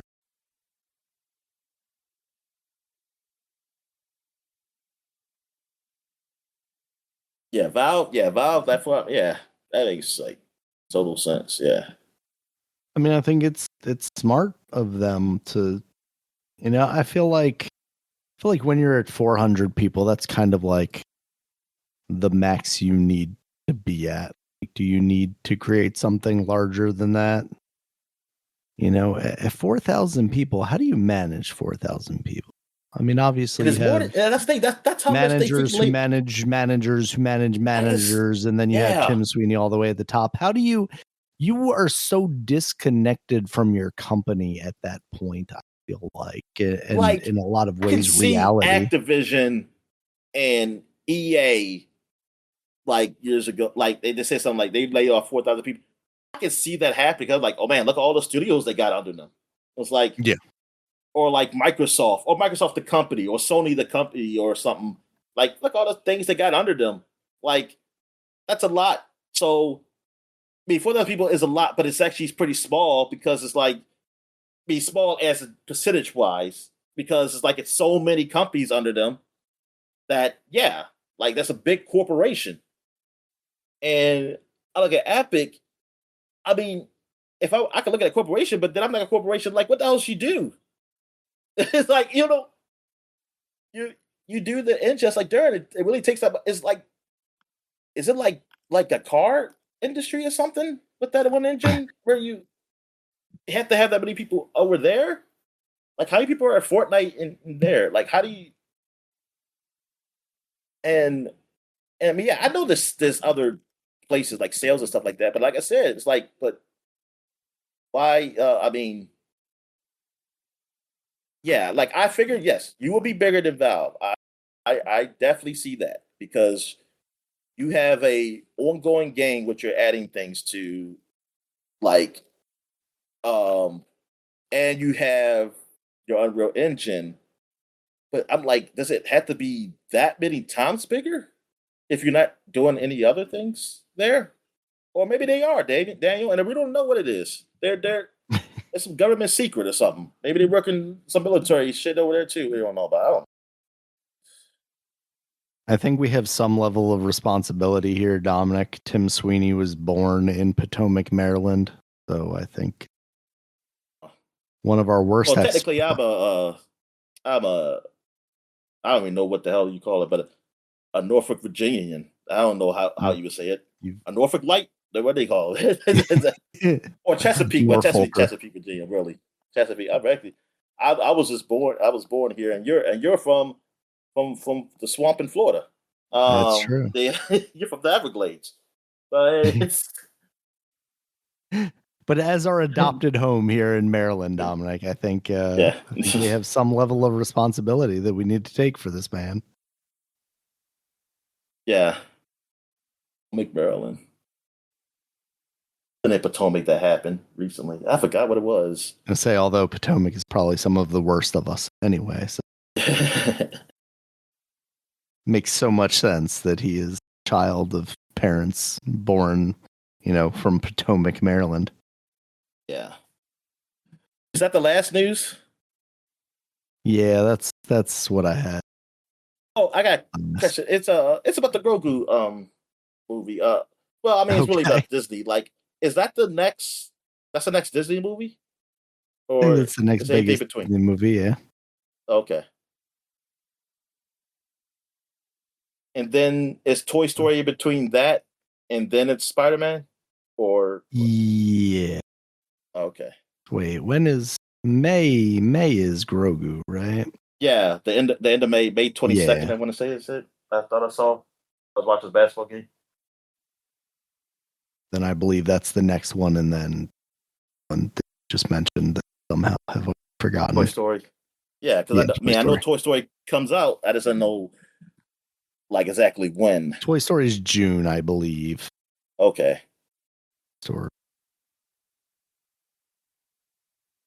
Yeah, June 19th. And then Spider-Man's at the end of July.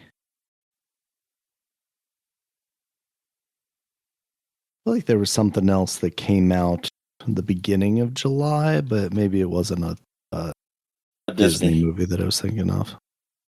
It was, I don't know. Yeah, because I don't really know all the big movies that's coming out this year. I mean, I know He-Man comes out. I remember that in a Super Bowl commercial. I don't remember. Oh, there's a He-Man movie? Yeah. Okay, I think. Oh, Moana. Moana is July 10th. That's before Spider-Man? Yeah, that's before Spider-Man. Oh, God. This goddamn Disney. Well, when you own literally everything, it's hard to not fill every month. That was a surprise to me, Moana. Like, I did not even know they were doing that. Honestly, I had heard that because there was a lot of talk of like The Rock so they wanting just did to Lilo be. And Stitch. Was Lilo and Stitch last year? 2 years ago, maybe. Maybe it was last 2 year. years ago. And Stitch. Just like 2025. So yeah, it was last year. Yeah, 2 Hawaiian movies in a row.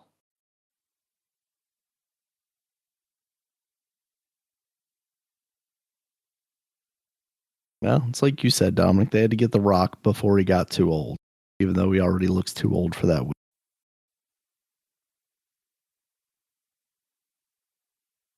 Beautiful wig you got on. I don't think it looks terrible. I know some people have clowned on him, but do I look this terrible? Yeah, it probably don't. I'm just. I think hate. generally the movie I don't give a fuck. I'm looks going to hate Daniel. fine. Fuck that movie.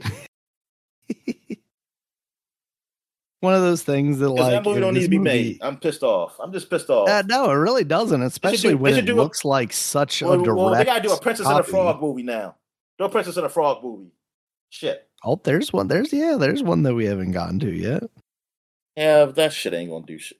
I mean, I don't even care about the sales on that. Thing is, I kind of want the movie to be made because it's gonna be. They're gonna get somebody to play that I don't want to play. So you know what? I'm just okay with them not doing it at all, and me just hating Disney for not having anything black. I just want them to do it before Keith David passes away, so that he can still be. Oh, he can still be the thing. Of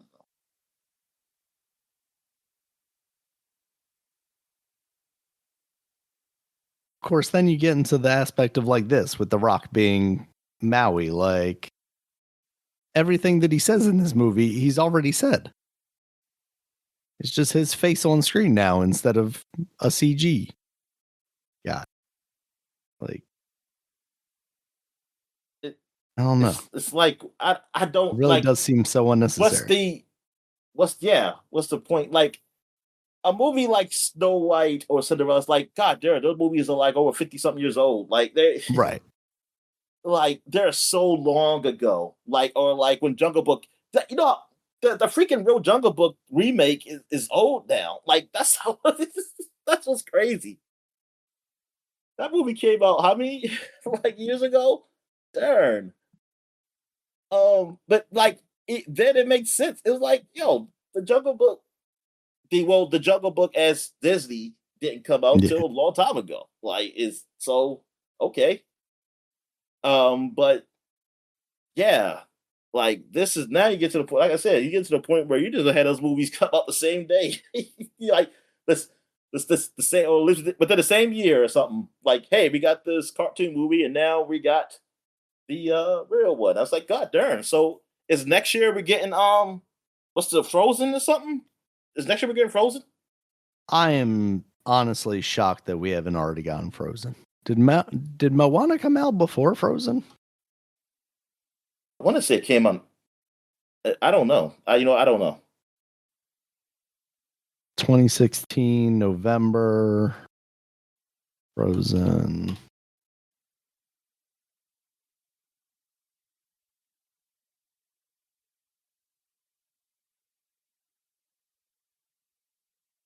Yeah, Frozen came out before Moana, so I'm a little surprised that we haven't already seen a Frozen. I guess maybe because they were already in Hawaii filming Lilo and Stitch, so they said we was going to film that's what it was. From both of them down there. We're going to go to a different island, film this. Yeah, they have a Broadway show for Frozen, I think. So maybe that's why they're giving it a little breathing room, because maybe they want to release like. Actually, I think there's already a video of it on Disney Plus of that. So I wonder if they're just letting that have a little breathing room while, like, because The Rock's probably doing some moving and shaking to try and get this movie to happen too. Even though it seemed like for a while there, we weren't sure if The Rock was actually going to be outfit at this UFO game. Yeah, exactly. But what if he was, though? What if he comes out of WrestleMania dressed as Mao? I mean,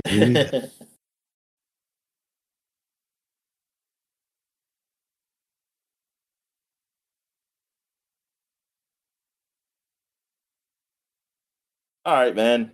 Well, what's new releases? All right, let's get into new releases here, Dominic. First up, we have Life is Strange Reunion. That's now out on the PC, PS5, Xbox Series S and X. I haven't actually seen any reviews for this yet. Have you? Nah, I haven't. That's not promising to me. Everybody's playing Crimson Desert. Yeah, it does seem like a lot of people are playing Crimson Desert, even though like half of the people that are playing it say they don't want to play any more of it and don't like it, and then the other half are like, "This Well, it's is good for the an Twitch. It's amazing good for game." the content, Daniel. It's one of that's what it is. That game is a good content game. Is it? Like, no, What's it like because do? it's an open world game. You could do a lot of stuff, even if it's stupid Okay, you can just and kind of looks you can bad. make your own fun. Yeah, like you can really Okay. show off stuff to your viewers. Like I can see like That those makes people, especially with personality and stuff, like really do things with this game. And like that's what I see as like an easy content game. It's not really that. I mean, it's probably not fun really overall, but I think but it for the doesn't look good masses, too. for the masses though, like this type of game, you can people. There are people who are going to like it. I mean, people like any game, but I think for the masses, people can find some fun in this game. Like I'm not because I mean I'm gonna look at it as like there's other open world games I can play that's a lot better. Um, Mhm. like, but there's gonna be people who this it's a new thing. Like and it's just in you. Like you got to play it. And I mean younger people like I see that like it's a new thing, new open world. It might not. It's good enough. Like you can ride a dragon and you can hit things to kill. Like I think as long as you have that working, it's like it's good enough. Like it's not horrible, but it's good enough. Yeah, yeah. Like It doesn't just look like any of the big sites have really reviewed Life is Strange Reunion yet, which feels weird. because they know it wasn't supposed to be a sequel to this. Daniel, your story ended with that first game. Nobody asked for that. Like it's, I mean, like reunion, because thing is like no, it can't be a reunion. My what's her name? The girl who could die in the game. 'Cause Chloe is the main Question. character, right? No, Chloe. That's Chloe. Okay. Well, see, my Chloe dies, and so you saying reunion? Are you telling me Claire died Necrophilia too? done. Then that's the only way they can have a reunion if she dies. I want you to change my story to make it so that she lived. What is her name? Max. Max is. Max. Okay. I know we've said Where did I Claire get in the Claire past. from? But yeah, Max. I don't know. Somebody's I feel named like Claire. I've said it before.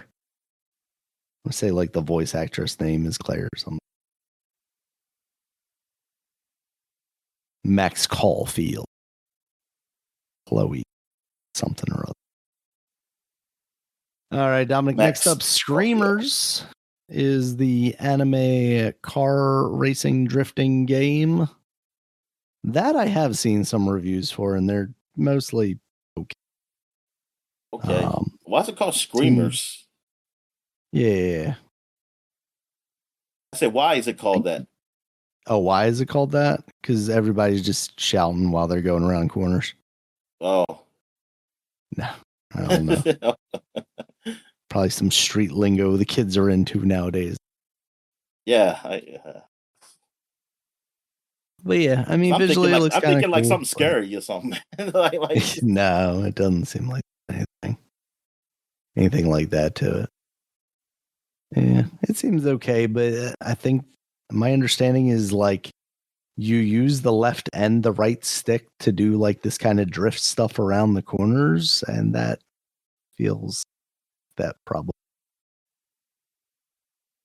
someone imagined it would have. Yeah.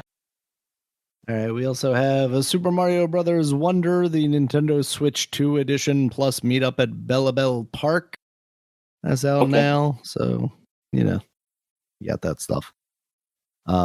Another one of those things, I wish Nintendo didn't lock some of these features behind this Switch 2 edition, essentially.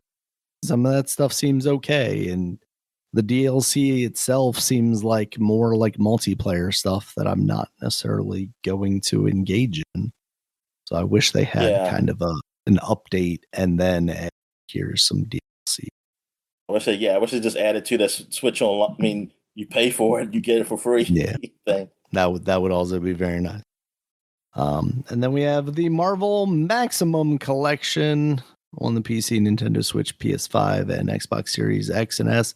And now you had informed me, which I didn't realize when we talked about it, I believe last week, that the only game in this collection that has online co-op and rollback netcode is the X-Men arcade game, Hey, Maximum tell me Carnage, what is Separation rollback netcode? Anxiety. What is that? It's basically like what people prefer for it's the best what we have now. It takes into account like lag and stuff to provide a better experience. So it came from the fighting game community more so than anywhere else, and then it has been adopted as basically like the best way of handling, connection issues and Oh, stuff. okay. It essentially like rolls back to a state where everything like synced up is my understanding. That's why they call it rollback netcode. But yeah, I didn't realize that. And for a collection that is mostly games that have multiplayer modes, to basically exclusively put one of your biggest features into just one of those games feels kind of lazy. Yeah, it sucks because that's what I was thinking. I was like, man, this is a easy. I said this is so easy buy. Especially like my friend, but boy was telling me like because he was going to get it. Right. I mean, he might have still got it. I mean, because like I said, I mean, it's still cool. It just sucks that like only one game out of all those games. Like that's what I was thinking. It's like, oh yeah, I can go play some co-op on these other games because yeah, some of those games they not. I mean, you play it a bit and that's it. Like and I mean, not only because it's short, it's probably sometimes some of these games is like, I don't really like them that much, but like playing with people, it does uh make it a lot more fun and more replayability with it. And Definitely.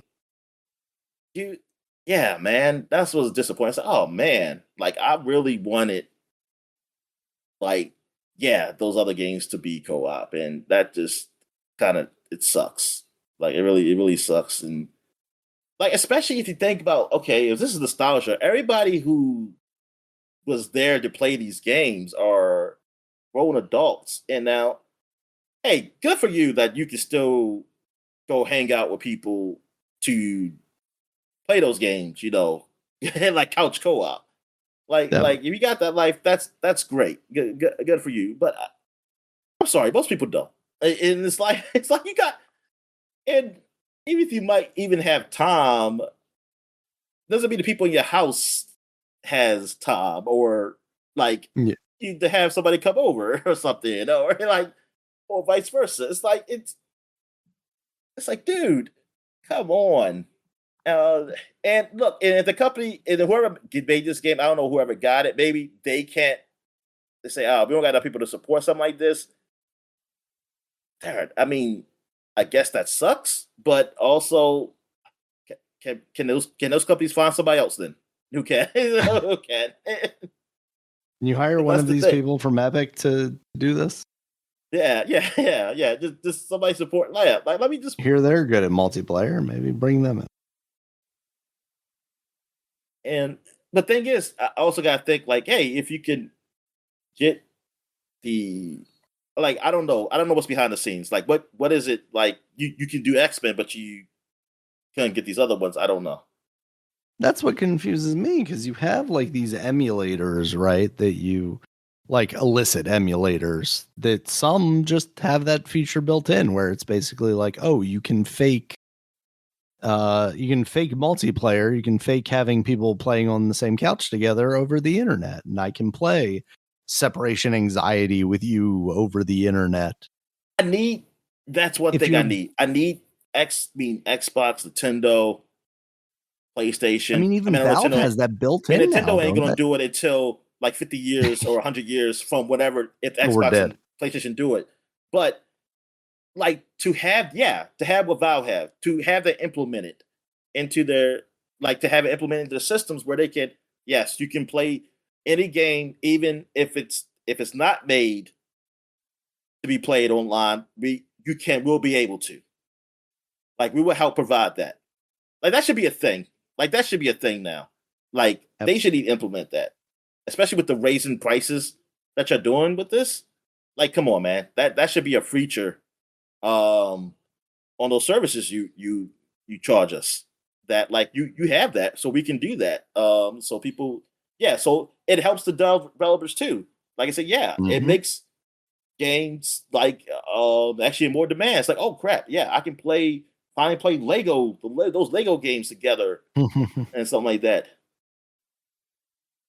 I can finally play with my son, who I only can see on certain days. That I can finally play with him online, even though now he's probably like 30 years old. Because I did that like 20 years ago, so it's too late. Now he hates me. And like, Brenda took him over to Wisconsin. He lives there now.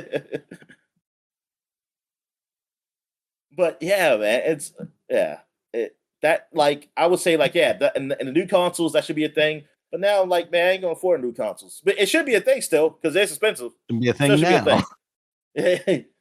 Yeah, but I'm about to say, but they can do it now. Yeah, they can do it now. I don't need a new software thing. They could do that. I don't need no console. But I'm just saying that like that should just be a normal thing. But yeah, that should be an update in these consoles. That get on that, man. And I'm sure they talked about that. I mean, I'm sure it's there. And did he just do it?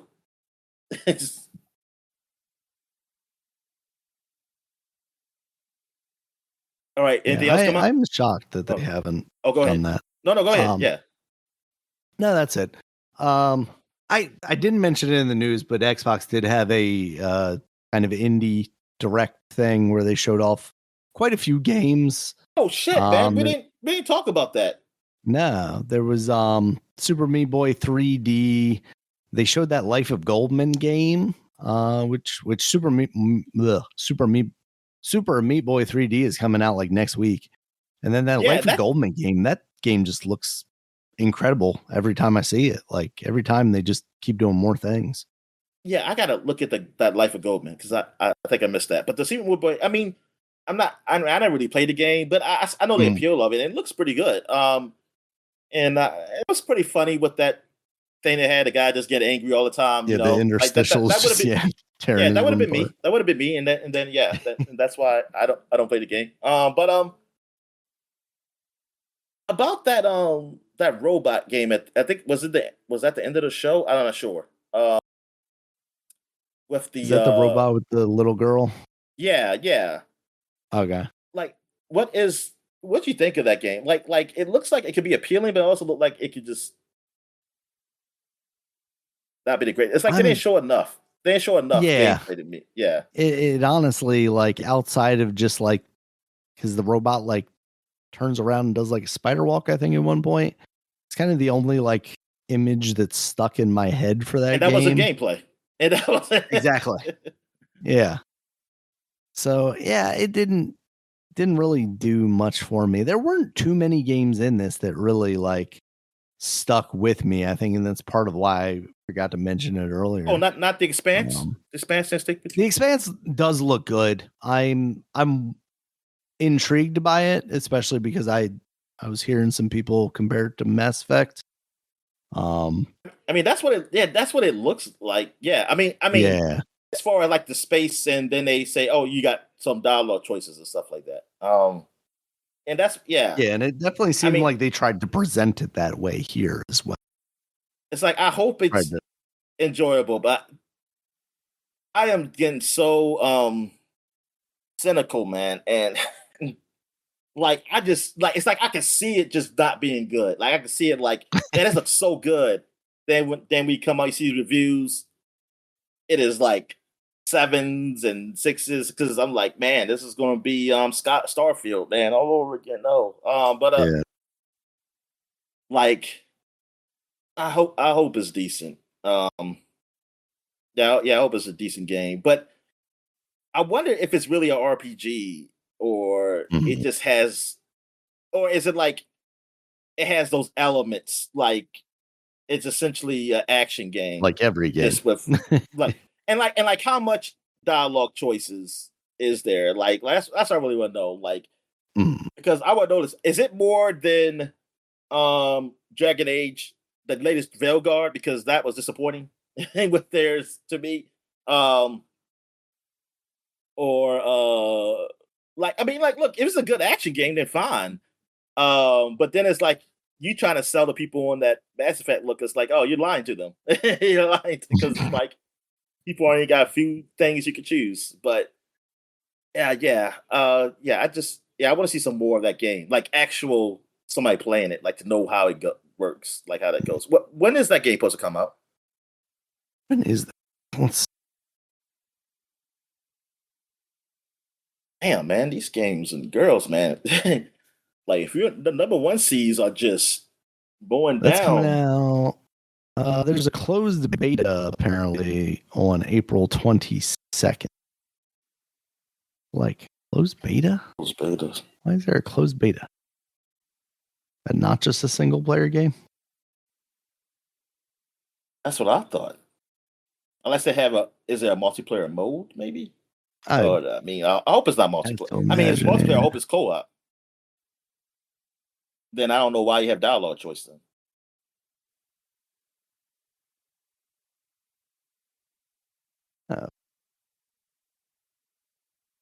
Oh, spring of 2027.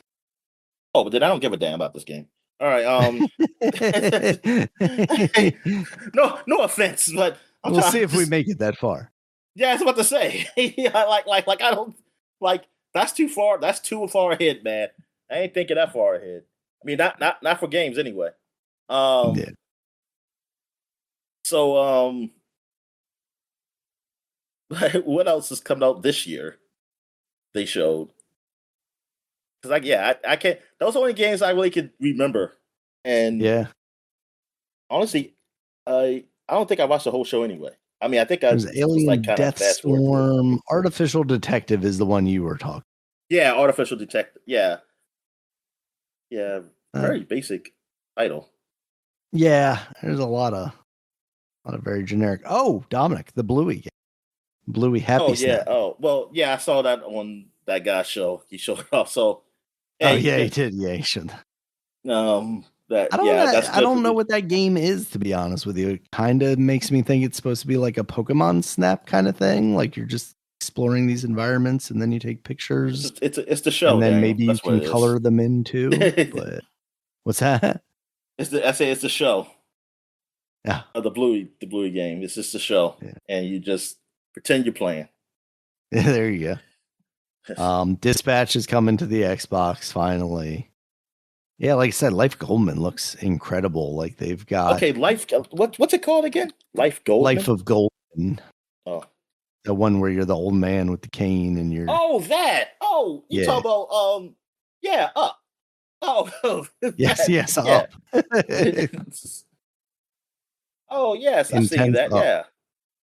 Yeah, that game looks even more incredible this time. Never mind.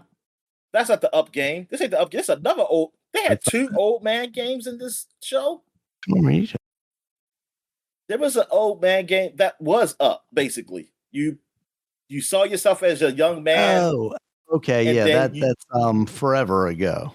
Yeah. Yeah. That's okay. This is different. Yeah, definitely. that's an Annapurna. Oh, Little Miss Sunshine riding around in his yellow VW wagon. Yeah, the Goldman. I ain't never seen this game before. It does look pretty good. Yeah, there you go. The Serious Sam game looked all right, except they're doing. And it's supposed to be like different, like in different eras of gaming. Like with the graphics of each Sam, they look different. Yeah. There's a Shatterverse. You know, there's a traditional Sam. There's a like pixelated Sam. There's a woke Sam who was a black woman. Oh yeah. And then there's an alien one. It's an alien looking. Yeah, I think that was all fun looking. But you know, it's a 4 But you know, player, they hit in a different market, Daniel, with this senior protagonist here, like these senior citizen protagonists here. Yeah, Going for the Stranger Social Than Security Heaven, market. Dominic. What'd you think about that one? That looks very Yakuza-like. That's What's the it one that called? takes place. Stranger Than Heaven. That's the Oh, one that takes place across like several different generations. yeah. Still all in the past. Like still Yeah, like a while ago. But I'm curious. I'm curious about it. It's really because they are the different. Yakuza guys, actually. Oh, they are them. Oh, damn. Yeah, Ryuga Goku Gotoku. Yeah, G. yeah. That I mean, it looks good. Yeah, yeah. Does that come out this year? That comes out. We don't know yet, but apparently we're Yeah, I was gonna about get to more say. details I'm on on May the 6th. Xbox website. I don't see a release date.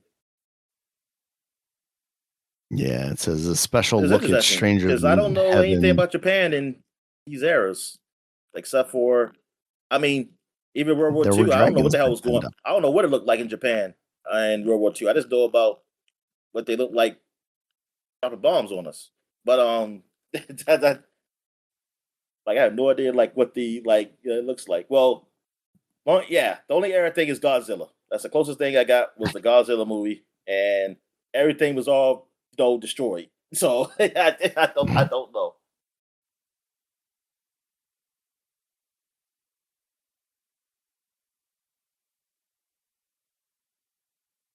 Anything else? It looked interesting. That was kind of the kind of stuff I saw. Grave Seasons. That is a farming sim like horror game. Wait a minute, That we've looked a seen little that, right? creepy. I think we've seen that I before. think so. I think we've seen that before. Yeah.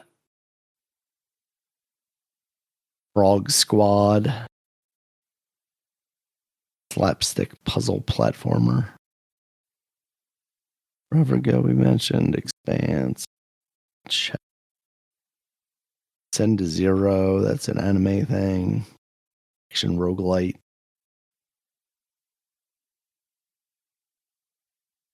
Yeah, one of those they look like a gotcha game. I don't know if it really is, but it looked like it. That's the Withering Waves one, I think. Yeah. Yeah, that one's very much. I think it is one of those types. Okay. Yeah. And then Hades 2 is also coming to finally. I did not know it wasn't. Yep. I- like that, I and think it then yeah, started as Switch 2 or Switch and PC only, and then eventually came to PlayStation, and now is eventually coming to. and Bozeman mentioned something like, yeah, I was thinking the same thing that Bozeman said on his YouTube channel because I was like, I never look at this woman like this. They got her like naked, Oh yeah, or with like I was like, putting their shirt what? on. I said, why? Yeah, I was like, there's nothing like playing the game. They don't do nothing like that. That's what AI told Asha Sharma she needed to put in the trailer to make it go over on Or, Xbox. well, technically, no. I would say this. Technically, she does get that when they get into the pool. Like it's an area where you Yeah. can relax. But I mean, I would that's imagine that's probably where this scene came from, right? Like, I don't think they created this specifically for this trailer, so I feel like this must have been in the game okay, somewhere. yeah. Oh, so you saying this is her just getting out of it? That's what you're Yeah, saying. probably getting out That means she and, had to and getting walk. dressed or That something. means she walked. Okay, based on this game, her room is a far away from that pool, so that means she walked Okay. naked all the way over there to get close. Whatever. That scene was made for the trailer. That was made for the All trailer. right. That is false advertisement. Then And you that's got those horny problematic, boys. Dominic. Those horny boys gonna be mad when they play that game. And it's like, where's that naked girl at? Where's the naked girl? Why do I only have a very good game and several other naked people? Yeah.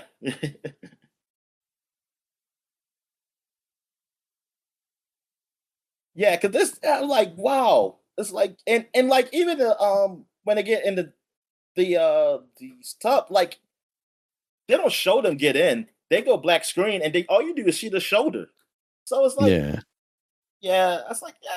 You didn't have to sell that game on that, but maybe you did. I don't know. But I'm happy you did. You know what? If that's what you had to do, I guess go for it. It's just that like I never, okay. Yeah, it was like, that's what they're going for. All right. It's not particularly tasteful. I mean, yeah. I mean, it's not bad or anything. It's just that I'm like, damn, it's like that game doesn't really do that. Now, like I'll just say Aphrodite, like, yeah. Now she is they could have showed her or something. If they would have showed her, I said, yep, that's that. Yeah, because she is just got like, I don't know, a ribbon or something just blocking her tits and probably her just her hair, basically, like, yeah. She's bayoneting. Yeah.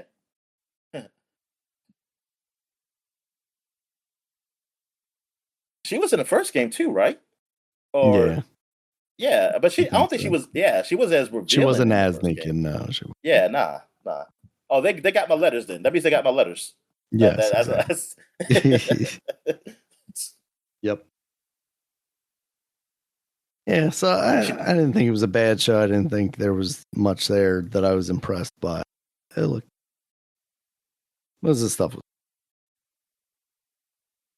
All right. Yeah, it was all right. Yeah, it was actually, actually the show was good. I mean, I like it better. I mean, I think it was a well done show. I mean, actually better than their developers direct one, which I just, because of the staleness of like I mean, not staleness, the them reading off a script thing. I don't like that. Like you show me gameplay. This at least just kept the games pumping. Yeah. They didn't do the whole dog and pony show, having someone pretend like they like their game. Yeah, pretend that they like. Yeah, they really hate their game. But yeah, it's just, I don't mind developers. Like, I think that's cool, but just be genuine, or at least fake it that I can't tell. I mean, if you can't do that, you gotta be genuine. You just gotta be genuine, like you talking about your game without a script. Exactly. Or you practice enough to sound genuine. Like it's, or yeah. Oh hell, I don't know what your actors mean. The real developers are. You get an actor to play you. They're talking about the game. That would actually be quite hilarious if we found out. Yeah. Latest controversy: Epic hires actors to portray developers because developers were not passionate enough about their games. I say, hey, they're creating jobs. They didn't hire AI actors. What do you want? Yeah.